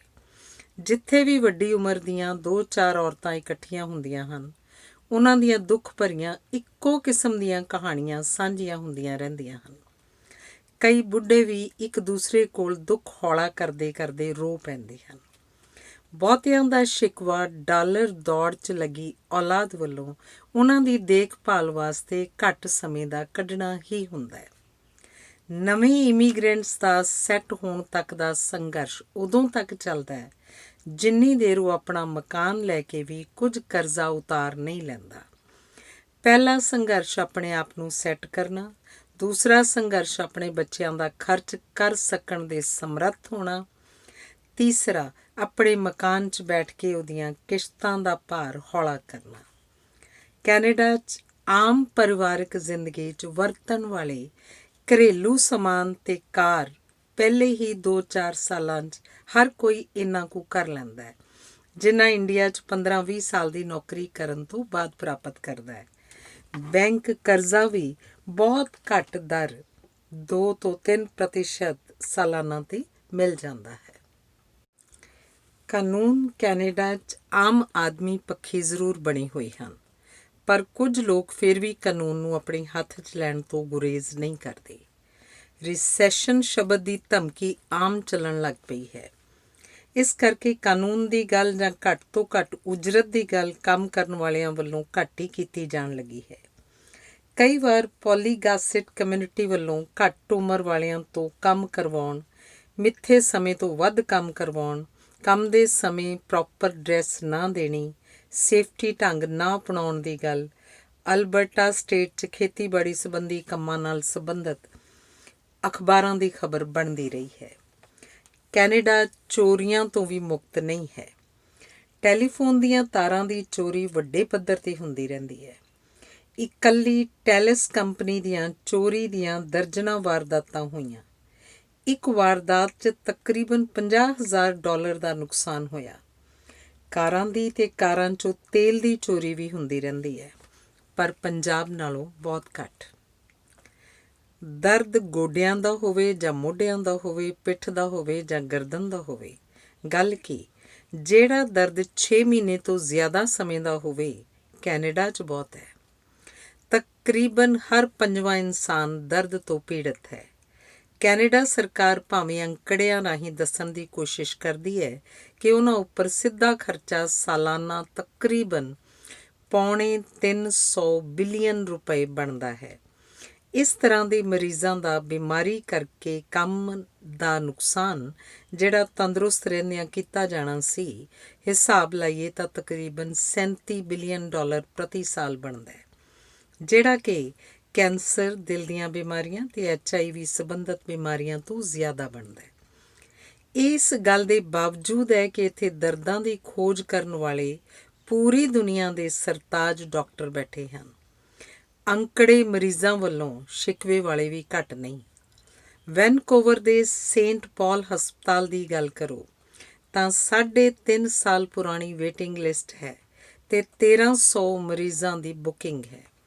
ਇਹੋ ਹਾਲ ਓਟਵਾ ਤੇ ਕੈਲਗਰੀ ਸ਼ਹਿਰ ਵਿਚਲੇ ਹਸਪਤਾਲਾਂ ਦਾ ਹੈ, ਜਿੱਥੇ ਵੇਟਿੰਗ ਲਿਸਟ 1 ਸਾਲ ਤੋਂ ਘੱਟ ਨਹੀਂ। Edward pain management unit Montreal general ਹਸਪਤਾਲ 'ਚ 700 ਮਰੀਜ਼ਾਂ ਦੀ ਬੁਕਿੰਗ ਚੱਲਦੀ ਹੈ। ਜਿਸ ਦਰਦ ਦਾ ਇਲਾਜ ਨਾ ਕੀਤਾ ਜਾਵੇ ਜਾਂ 1-2 ਸਾਲ ਉਡੀਕ ਕਰਨ ਲਈ ਕਹਿ ਦਿੱਤਾ ਜਾਵੇ ਤਾਂ ਇੰਨੇ ਸਮੇਂ 'ਚ ਕਈਆਂ ਦੀਆਂ ਨੌਕਰੀਆਂ, ਘਰ ਤੇ ਇੱਥੋਂ ਤੱਕ ਸ਼ਾਦੀਆਂ ਨੂੰ ਬਰਕਰਾਰ ਰੱਖਣਾ ਔਖਾ ਹੋ ਜਾਂਦਾ ਹੈ। ਵੱਖਰੇ ਵੱਖਰੇ ਕਿਸਮ ਦੇ ਇਲਾਜ ਤਰੀਕਿਆਂ ਤੇ ਪ੍ਰਣਾਲੀਆਂ ਦਾ ਸਹਾਰਾ ਲੈਣਾ ਪੈਂਦਾ ਹੈ, ਜਿਵੇਂ ਮਾਲਸ਼ਾਂ, meditation, acupuncture, acupressure, physiotherapy, electric spine stimulation, cortisone injection ਵਗੈਰਾ ਵਗੈਰਾ। ਹਜ਼ਾਰਾਂ ਡਾਲਰ ਖਰਚ ਕੇ ਕਈ ਆਖ ਦਿੰਦੇ ਹਨ ਕਿ ਇਹ ਤਰੀਕਾ ਕੰਮ ਨਹੀਂ ਕਰਦਾ। ਕਈ ਵਾਰ ਲੋਕ ਇੰਡੀਆ ਜਾ ਕੇ ਜੋੜਾਂ ਦੇ ਦਰਦਾਂ ਦਾ ਇਲਾਜ ਕਰਵਾ ਕੇ ਆਉਂਦੇ ਹਨ। ਦੰਦਾਂ ਦਾ ਕੰਮ ਵੀ ਕਾਫੀ ਇੰਡੀਆ 'ਚ ਜਾ ਕੇ ਹੀ ਕਰਵਾਉਣਾ ਬਿਹਤਰ ਸਮਝਿਆ ਜਾਂਦਾ ਹੈ, ਕਿਉਂਕਿ ਕੈਨੇਡਾ 'ਚ ਵੇਟਿੰਗ ਲਿਸਟ 'ਚ ਵਾਰੀ ਨੂੰ ਉਡੀਕਣਾ ਕਈ ਵਾਰੀ ਔਖਾ ਲੱਗਦਾ ਹੈ। ਲੋਕ ਸੰਪਰਕ ਤੋਂ ਪਤਾ ਲੱਗਿਆ ਕਿ ਦੰਦਾਂ ਦਾ ਖਰਚਾ ਡਾਕਟਰੀ ਬੀਮੇ 'ਚ ਸ਼ਾਮਲ ਨਹੀਂ ਹੈ, ਇਸ ਕਰਕੇ ਬਹੁਤ ਮਹਿੰਗਾ ਹੈ। ਜੇ ਕੰਮ ਜ਼ਿਆਦਾ ਹੋਵੇ ਤਾਂ ਇੰਡੀਆ ਜਾ ਕੇ ਕਰਵਾਉਣ ਨਾਲ ਸਫ਼ਰ ਖਰਚਾ ਵੀ ਨਿਕਲ ਜਾਂਦਾ ਹੈ। ਨਿੱਕੀਆਂ ਤੇ ਵੱਡੀਆਂ ਜੁਰਮ ਨਾਲ ਸੰਬੰਧਿਤ ਵਾਰਦਾਤਾਂ ਕੈਨੇਡਾ ਦੇ ਅਖਬਾਰਾਂ ਦੀਆਂ ਪਹਿਲੇ ਸਫ਼ੇ ਦੀਆਂ ਸੁਰਖੀਆਂ ਹੁੰਦੀਆਂ ਹਨ। ਗੈਂਗਵਾਰ ਭਾਵੇਂ ਕਿਵੇਂ ਵੀ ਚੱਲਦੀ ਰਹੇ, ਆਮ ਆਦਮੀ ਨੂੰ ਪ੍ਰਭਾਵਿਤ ਨਹੀਂ ਕਰਦੀ। ਕਦੇ ਕਿਸੇ ਗੈਂਗ ਦੇ ਆਦਮੀ ਨੇ ਕਿਸੇ ਦੇ ਗਲ 'ਤੇ ਛੁਰਾ ਰੱਖ ਕੇ ਇਹ ਨਹੀਂ ਕਿਹਾ ਕਿ ਜੋ ਜੇਬ 'ਚ ਹੈ ਕੱਢ ਕੇ ਰੱਖ ਦੇ। ਕਦੇ ਕਿਸੇ ਗੈਂਗ ਨੇ ਲੁੱਟ ਮਾਰ ਨਹੀਂ ਕੀਤੀ ਤੇ ਜ਼ਿੰਮੇਵਾਰੀ ਨਹੀਂ ਲਈ। ਉਹਨਾਂ ਨੂੰ ਤਾਂ ਆਪਸੀ ਲੜਾਈ ਤੋਂ ਵੇਲ ਨਹੀਂ ਨਿਕਲਦੀ। ਕਦੇ ਕਦਾਈ ਪੁਲਿਸ ਵੱਲੋਂ ਅਨਾਊਂਸਮੈਂਟ ਵੀ ਕਰਵਾ ਦਿੱਤੀ ਜਾਂਦੀ ਹੈ ਕਿ ਗੈਂਗਵਾਰ ਚੱਲ ਰਹੀ ਹੈ, ਸਾਵਧਾਨ ਰਹਿਣਾ। ਇਹ ਗਰੁੱਪ ਤਾਂ ਸਮਗਲਿੰਗ ਦਾ ਤੇ ਡਰੱਗ ਦਾ ਧੰਦਾ ਕਰਨ ਵਾਲਿਆਂ ਦੀ ਆਪਸੀ ਮੁਕਾਬਲੇ 'ਚੋਂ ਉਪਜੀ ਹੋਈ ਹਿੰਸਾ ਦੀਆਂ ਖਬਰਾਂ ਦੀ ਗੱਲ ਹੈ, ਆਮ ਲੋਕਾਂ ਦੀ ਚਰਚਾ ਦਾ ਵਿਸ਼ਾ ਨਹੀਂ ਹੈ। ਜੇ ਕੈਨੇਡਾ 'ਚ ਸਾਡੇ ਪੰਜਾਬ ਦੇ ਨਸ਼ੇੜੀਆਂ ਵਾਂਗ ਡਰੱਗੀ ਨਾਉ ਇੱਕ ਕਾਲਾ ਧੱਬਾ ਹੈ, ਤਾਂ ਉਹਨਾਂ ਨੂੰ ਡਰੱਗ ਦੀ ਸਪਲਾਈ ਕਰਨ ਵਾਲੇ ਵੀ ਤਾਂ ਸਰਗਰਮੀ ਤੇ ਮੁਕਾਬਲਾ ਚਾਲੂ ਰੱਖਣਗੇ ਹੀ। ਗੈਂਗਵਾਰ ਵੀ ਮੁਕਾਬਲੇ 'ਚ ਉਪਜੀ ਹੋਈ ਹਿੰਸਾ ਹੀ ਹੈ। ਇਹਨਾਂ ਤੋਂ ਬਿਨਾਂ ਕਿਤੇ ਛੁਰੇਬਾਜ਼ੀ ਦੀ ਘਟਨਾ, ਕਿਤੇ ਕਿਸੇ ਦਾ ਕੰਨ ਹੀ ਕੱਟ ਦੇਣ ਦੀ ਘਟਨਾ, ਕਿਤੇ ਕਿਸੇ ਪਾਰਸਲ ਜਾਂ ਮਨੁੱਖੀ ਅੰਗਾਂ ਦਾ ਨਿਕਲਣਾ, ਕਿਤੇ ਨਸ਼ੇ 'ਚ ਚੂਰ ਕਿਸੇ ਵਿਅਕਤੀ ਦੀ ਕਾਰ ਦੀ ਪਿਛਲੀ ਸੀਟ 'ਤੇ ਤੋਂ ਬਰਾਮਦੀ ਵਰਗੀਆਂ ਘਟਨਾਵਾਂ ਕੈਨੇਡਾ ਵਾਲੇ ਸਵਰਗ ਵਿਚਲੇ ਨਰਕ ਦਾ ਹੀ ਹਿੱਸਾ ਹਨ। 2010 'ਚ ਕੈਨੇਡਾ ਨਿਵਾਸੀਆਂ ਦੀ ਵੱਖ-ਵੱਖ ਜੁਰਮਾਂ 'ਚ ਵਿਦੇਸ਼ਾਂ 'ਚ ਫੜੇ ਜਾਣ ਦੀ ਗਿਣਤੀ 2000 ਹੈ। ਇਹਨਾਂ 'ਚੋਂ ਬਹੁਤੇ ਅਮਰੀਕਾ 'ਚ ਫੜੇ ਗਏ ਡਰੱਗ ਦੇ ਧੰਦੇ ਨਾਲ ਸੰਬੰਧਿਤ ਜੁਰਮਾਂ 'ਚ ਫੜੇ ਗਏ ਹਨ। ਕਾਨੂੰਨ ਲਾਗੂ ਕਰਨ ਦੀ ਗੱਲ ਕੈਨੇਡਾ 'ਚ ਵਧੀਆ ਹੈ। ਜੱਜ ਵੀ ਕਾਨੂੰਨ ਦੇ ਦਾਇਰੇ 'ਚ ਰਹਿ ਕੇ ਫੈਸਲੇ ਕਰ ਸਕਦੇ ਹਨ। ਸਜ਼ਾ ਵਾਲੀ ਨੀਤੀ ਕੈਨੇਡੀਅਨ ਕਾਨੂੰਨਾਂ 'ਚ ਨਰਮ ਹੈ, ਇਸੇ ਲਈ ਜੁਰਮ ਕਰਨ ਵਾਲਿਆਂ ਦੇ ਹੌਸਲੇ ਬੁਲੰਦ ਰਹਿੰਦੇ ਹਨ। ਇੱਕ ਨਸ਼ਿਆਂ ਦੀ ਤਸਕਰੀ ਕਰਨ ਵਾਲੇ ਨੇ ਕਿਸੇ ਲੜਕੇ ਨੂੰ ਸ਼ਰੇਆਮ ਗੋਲੀ ਮਾਰ ਕੇ ਸੜਕ ਦੇ ਵਿਚਕਾਰ ਤੜਪ ਕੇ ਮਰਨ ਲਈ ਸੁੱਟ ਦਿੱਤਾ। ਅਜਿਹੀ ਕਤਲ ਦੀ ਵਾਰਦਾਤ ਬਦਲੇ ਵੀ ਉਹਨੂੰ 2.5 ਸਾਲ ਕੇਸ ਚੱਲਣ ਤੋਂ ਬਾਅਦ 7 ਸਾਲ ਦੀ ਸਜ਼ਾ ਹੋਈ। 7 ਸਾਲ ਵਿੱਚੋਂ 2.5 ਸਾਲ ਕੱਟ ਕੇ ਸਜ਼ਾ ਸੁਣਾਉਣ ਤੋਂ ਬਾਅਦ ਉਹਨੂੰ ਬਾਕੀ ਰਹਿੰਦੇ 4.5 ਸਾਲ ਹੀ ਜੇਲ੍ਹ 'ਚ ਬਿਤਾਉਣੇ ਪੈਣੇ ਹਨ। ਕੈਨੇਡਾ 'ਚ ਸਾਰਾ ਕੁਝ ਵਧੀਆ ਨਹੀਂ ਹੈ।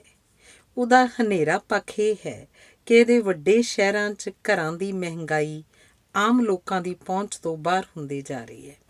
ਵੈਨਕੂਵਰ ਦੀ ਗੱਲ ਲੈ ਲਓ। ਇਹ ਸ਼ਹਿਰ ਘਰਾਂ ਦੀ ਕੀਮਤ ਦੇ ਪੱਖੋਂ ਦੁਨੀਆ ਦੇ ਬਹੁਤ ਮਹਿੰਗੇ ਸ਼ਹਿਰਾਂ ਦੀ ਗਿਣਤੀ 'ਚ ਆਉਂਦਾ ਹੈ। ਸਟੈਂਡਰਡ 2 ਮੰਜ਼ਿਲਾ ਮਕਾਨ ਵੈਨਕੂਵਰ 'ਚ ਔਸਤਨ $7.92 ਲੱਖ, ਤਕਰੀਬਨ 3.5 ਕਰੋੜ ਰੁਪਏ ਦਾ ਮਿਲਦਾ ਹੈ। ਇਹ ਉਹਨਾਂ ਰਿਪੋਰਟਾਂ 'ਤੇ ਆਧਾਰਿਤ ਹੈ ਜਿਹੜੀਆਂ ਮੈਟਰੋਪੋਲੀਟਨ ਸ਼ਹਿਰਾਂ ਨਾਲ ਸੰਬੰਧਿਤ ਹਨ। ਜੁਰਮ ਦਰ 'ਚ ਵੀ ਵਾਧਾ ਹੋ ਰਿਹਾ ਹੈ, ਠਾਹ-ਠੂਹ ਚੱਲਦੀ ਰਹਿੰਦੀ ਹੈ। ਭਾਵੇਂ ਕਿ ਬਹੁਤੀ ਗੈਂਗਵਾਰ ਕਰਕੇ ਹੀ ਹੈ, ਆਮ ਲੋਕਾਂ ਨੂੰ ਪ੍ਰਭਾਵਿਤ ਘੱਟ ਕਰਦੀ ਹੈ। ਪਿਆਰ ਦੇ ਮਾਮਲੇ 'ਚ ਫੇਲ ਹੋਏ ਨਿਰਾਸ਼ ਰਾਂਝੇ ਵੀ ਛੇਤੀ ਗੋਲੀ ਮਾਰ ਦਿੰਦੇ ਹਨ। ਹਾਲੇ ਇਹ ਹਿੰਸਾ ਮਰਦਾਂ ਵਾਲੇ ਪਾਸੇ ਤੋਂ ਹੀ ਹੈ। ਵੱਡੇ ਸ਼ਹਿਰਾਂ 'ਚ ਤੇਜ਼ੀ ਨਾਲ ਵੱਧ ਰਹੀ ਆਬਾਦੀ ਵੀ ਚਿੰਤਾ ਦਾ ਵਿਸ਼ਾ ਹੈ। ਭਾਵੇਂ ਕਿ ਸਰਕਾਰ ਵੱਲੋਂ ਵਿਰਲੇ ਇਲਾਕਿਆਂ 'ਚ ਜਾਣ ਲਈ ਉਤਸ਼ਾਹਿਤ ਕਰਨ ਵਾਲੇ ਇਨਸੈਂਟਿਵ ਦਿੱਤੇ ਜਾ ਰਹੇ ਹਨ। ਰੇਸਿਜ਼ਮ, ਧਰਮ, ਕੌਮ ਜਾਂ ਰੰਗ ਦੇ ਆਧਾਰ 'ਤੇ ਵਿਤਕਰਾ ਭਾਵੇਂ 1970 ਵਾਲੀ ਰਫ਼ਤਾਰ 'ਤੇ ਨਹੀਂ ਰਹੀ, ਫਿਰ ਵੀ ਅੰਦਰੋਂ ਖਤਮ ਨਹੀਂ ਹੋਈ। ਬਾਹਰੋਂ ਦਿਖਾਵੇ ਦੇ ਤੌਰ 'ਤੇ ਹਾਈ ਹੈਲੋ ਚੱਲਦੀ ਰਹਿੰਦੀ ਹੈ, ਪਰ ਜਦੋਂ ਕਸਵੱਟੀ 'ਤੇ ਪਰਖਿਆ ਜਾਂਦਾ ਹੈ ਤਾਂ ਅਸਲੀਅਤ ਸਾਹਮਣੇ ਆਉਂਦੀ ਰਹਿੰਦੀ ਹੈ। ਕੈਨੇਡਾ ਦੀ ਕਰੰਸੀ ਵਿਚਲੇ ਨੋਟਾਂ ਨੂੰ ਬਦਲਾਉਣ ਦਾ ਫੈਸਲਾ ਸਰਕਾਰ ਨੂੰ ਇਸ ਕਰਕੇ ਲੈਣਾ ਪਿਆ ਕਿਉਂਕਿ ਉਸ ਉੱਪਰਲੀ ਲੜਕੀ ਦੀ ਫੋਟੋ ਏਸ਼ੀਅਨ ਲੜਕੀ ਵਰਗੀ ਲੱਗਦੀ ਸੀ। ਜਦੋਂ ਖਿਡਾਰੀਆਂ ਦੀਆਂ ਟੀਮਾਂ 'ਚ ਬਾਹਰਲੇ ਖਿਡਾਰੀਆਂ ਨੂੰ ਸ਼ਾਮਲ ਕਰਨ ਦਾ ਫੈਸਲਾ ਲਿਆ ਜਾਂਦਾ ਸੀ ਤਾਂ ਵਿਤਕਰਾ ਲਿਖਤੀ ਰੂਪ 'ਚ ਕੀਤਾ ਜਾਂਦਾ ਸੀ। ਬਾਕੀ ਕੌਮਾਂ ਨੂੰ ਆਪਣੀਆਂ ਟੀਮਾਂ ਦੀ ਚੋਣ ਕਰਨ ਵੇਲੇ ਵੀ ਪ੍ਰਤੀਕਰਮ ਵਜੋਂ ਇਸੇ ਤਰ੍ਹਾਂ ਕਰਨਾ ਪਿਆ।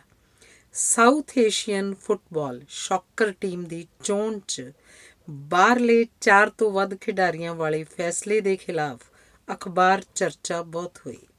ਲਿਖਣ ਤੋਂ ਭਾਵ ਹੈ ਕਿ ਕਿਵੇਂ ਬਾਹਰੋਂ ਵੇਖਣ ਨੂੰ ਲੱਗਦਾ ਹੈ ਰੇਸਿਜ਼ਮ ਵਾਲੀ ਗੱਲ ਤੇ ਅੰਦਰੋਂ ਉਸੇ ਤਰ੍ਹਾਂ ਨਹੀਂ ਹੈ। ਜੇ ਕਿਸੇ ਸਾਊਥ ਏਸ਼ੀਅਨ ਦਾ ਮਨ ਤੇ ਵਰਤਾਓ ਗੋਰਿਆਂ ਵਰਗਾ ਲੱਗਦਾ ਹੈ ਤਾਂ ਉਹ ਆਪਸ ਵਿੱਚ ਗੱਲਾਂ ਕਰਦੇ ਉਹਨੂੰ ਨਾਰੀਅਲ ਦਾ ਗੁੱਟ ਕਹਿੰਦੇ ਹਨ, ਕਿਉਂਕਿ ਨਾਰੀਅਲ ਵੀ ਅੰਦਰੋਂ ਸਫੈਦ ਹੁੰਦਾ ਹੈ। ਇਸ ਤਰ੍ਹਾਂ ਦਾ ਵਿਤਕਰਾ ਇੰਡੀਆ 'ਚ ਕਿੰਨੇ ਹੀ ਕਾਰਨਾਂ ਕਰਕੇ ਖਿਡਾਰੀਆਂ ਪ੍ਰਤੀ ਇਸ ਤੋਂ ਜ਼ਿਆਦਾ ਹੀ ਹੈ, ਜਿਸ ਕਰਕੇ ਓਲੰਪਿਕ ਗੇਮਾਂ 'ਚ 120 ਕਰੋੜ ਵਾਲੀ ਆਬਾਦੀ ਵਾਲੇ ਮੁਲਕ ਦੇ ਪੱਲੇ ਇੱਕ ਵੀ ਸੋਨ ਤਮਗਾ ਨਹੀਂ ਪਿਆ। ਸੋਨੇ ਦੇ ਤਮਗੇ ਜਿੱਤ ਕੇ ਲਿਆਉਣ ਵਾਲੀ ਹਾਕੀ ਦੀ ਟੀਮ ਨੂੰ ਫਾਡੀ ਸਥਿਤੀ 'ਚ ਸਬਰ ਕਰਨਾ ਪਿਆ।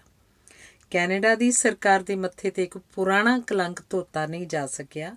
ਉਹ ਸੀ 376 ਗਦਰੀ ਬਾਬਿਆਂ ਨੂੰ ਕੈਨੇਡੀਅਨ ਬੰਦਰਗਾਹ ਤੋਂ ਬਾਹਰ ਬੁਰਾੜ ਇਨਲੈਂਡ ਤੇ 23/5/1914 ਤੋਂ 23/7/1914 ਤੱਕ ਰੋਕ ਕੇ ਵਾਪਸ ਕਰ ਦੇਣਾ।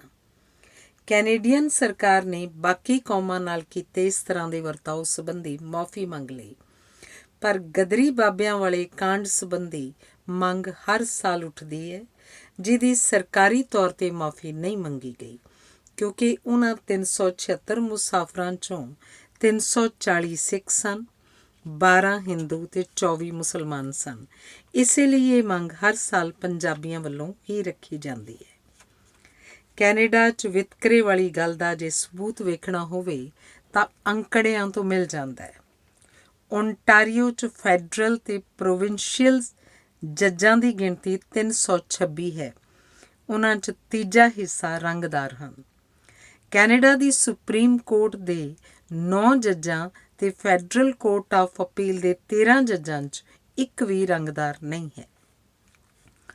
ਬੀਤੇ ਸਮੇਂ 'ਚ ਅਫਰੀਕਨ, ਭਾਰਤੀ, ਚੀਨੀ, ਜਾਪਾਨੀ, ਕੈਨੇਡਾ ਦੇ ਐਬਓਰੀਜਨਲ ਲੋਕਾਂ ਨੂੰ ਨਸਲਵਾਦ ਦਾ ਸੰਤਾਪ ਹੰਢਾਉਣਾ ਪਿਆ ਹੈ। ਕੈਨੇਡਾ 'ਚ Alberta, British Columbia, Ontario, Manitoba ਸੂਬਿਆਂ 'ਚ ਇੱਕ ਨਸਲਵਾਦ ਗਰੁੱਪ ਬਲੱਡ ਐਂਡ ਆਨਰ ਸਰਗਰਮ ਰਿਹਾ ਹੈ, ਕਿਉਂਕਿ ਇਹਨਾਂ ਸੂਬਿਆਂ 'ਚ ਰੰਗਦਾਰ ਲੋਕ ਜ਼ਿਆਦਾ ਹਨ। ਧੰਨਵਾਦ।